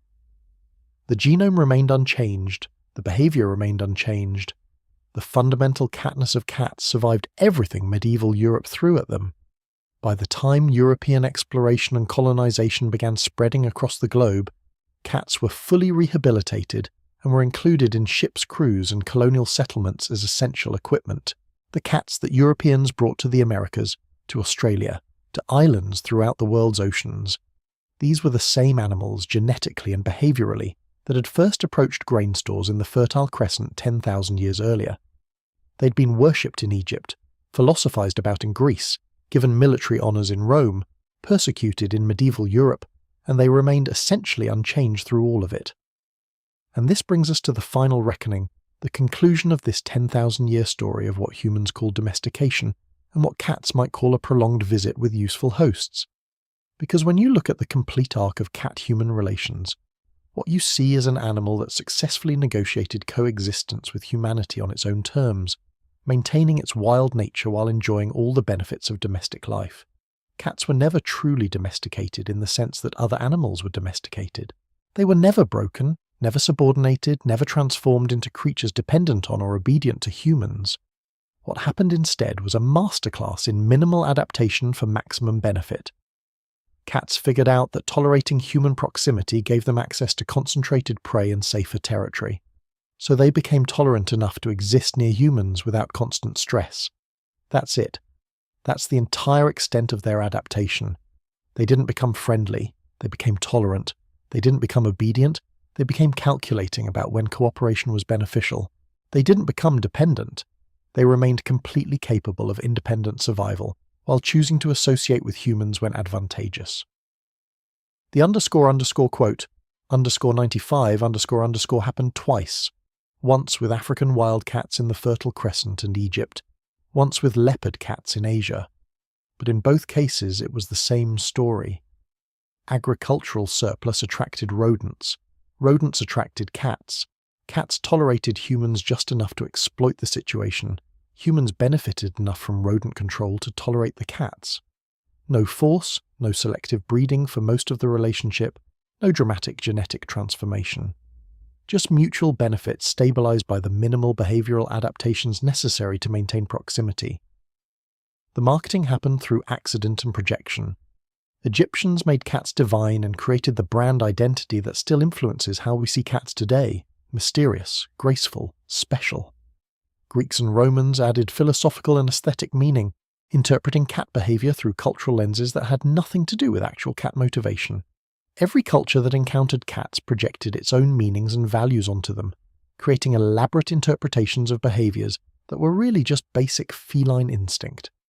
The routes, maritime trade, military logistics, colonial expansion spread cats across the entire world, but the cats were always the ones choosing where to disembark and establish themselves. They rode in ships not as passengers but as deserters in waiting, ready to abandon ship anywhere that looked promising. They followed human civilization not out of loyalty, but out of practical recognition that humans created conditions favourable to feline hunting.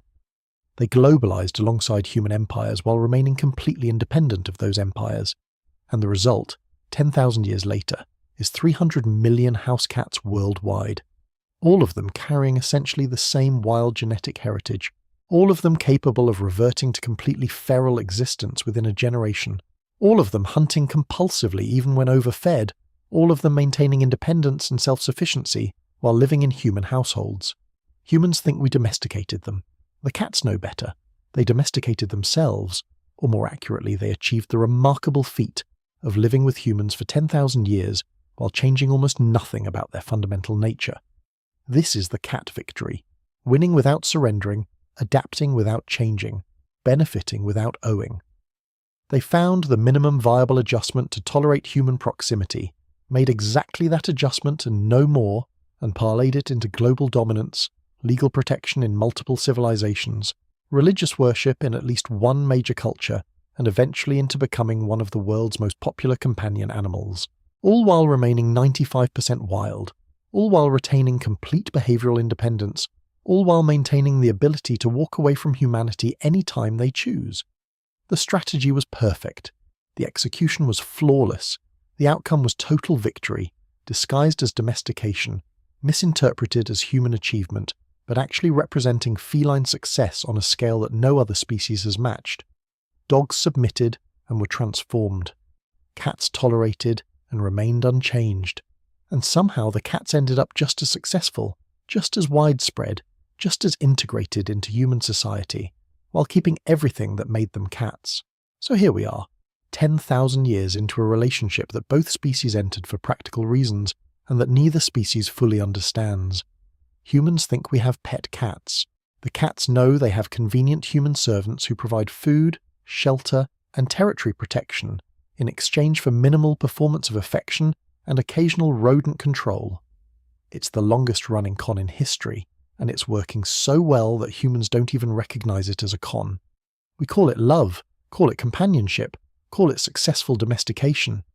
The cats just call it a good deal, and they're not wrong. The domestication happened twice, in different places with different cat species, but arrived at the same conclusion. Cats and humans can coexist beneficially without cats surrendering their nature or humans achieving actual control. It's not perfect, it's not always comfortable, and it definitely doesn't fit the traditional model of domestication. But it works. It's worked for 10,000 years across dozens of civilizations and hundreds of human generations. And it'll probably keep working, because the fundamental equation hasn't changed. Humans store grain, grain attracts rodents, rodents attract cats, cats tolerate humans when the hunting is good. Everything else is just elaborate cultural superstructure built on that simple pragmatic foundation. The cats won their millennium-long subscription to human proximity by being exactly what they've always been: independent, self-sufficient, minimally social predators that figured out how to extract maximum benefit from minimal adaptation. They kept their wild genome, kept their hunting instincts, kept their fundamental catness, and somehow convinced humans that this was what domestication looked like. It's not what domestication looks like. It's what successful negotiation looks like when one party has all the leverage and the other party doesn't realize it. So the next time you look at your cat, if you have one, remember that you're looking at an animal that is essentially unchanged from its wild ancestors, that is tolerating your presence because you provide convenient resources, that could survive perfectly well without you, but has calculated that life is easier with you around. You think you own a pet. You actually have a wild predator as a temporary roommate who's willing to perform minimal affection behaviors in exchange for food and housing. And that wild predator can leave any time, return to completely feral existence within weeks, and would suffer no existential crisis from abandoning human society entirely. That's not a pet. That's a visiting dignitary from the kingdom of Felis, graciously accepting your hospitality while maintaining complete independence and zero emotional obligation. And somehow, we're okay with this arrangement. We've been okay with it for 10,000 years. We'll probably be okay with it for 10,000 more, because at the end of the day we need rodent control and cats are very, very good at providing it. Everything else, the companionship, the affection, the videos, the cultural meaning, that's just bonus features on a relationship built on practical necessity and mutual tolerance. The cats domesticated themselves twice, and both times they barely changed at all. That's not failure. That's the most successful domestication strategy in history. Minimum effort, maximum benefit, zero surrender of autonomy.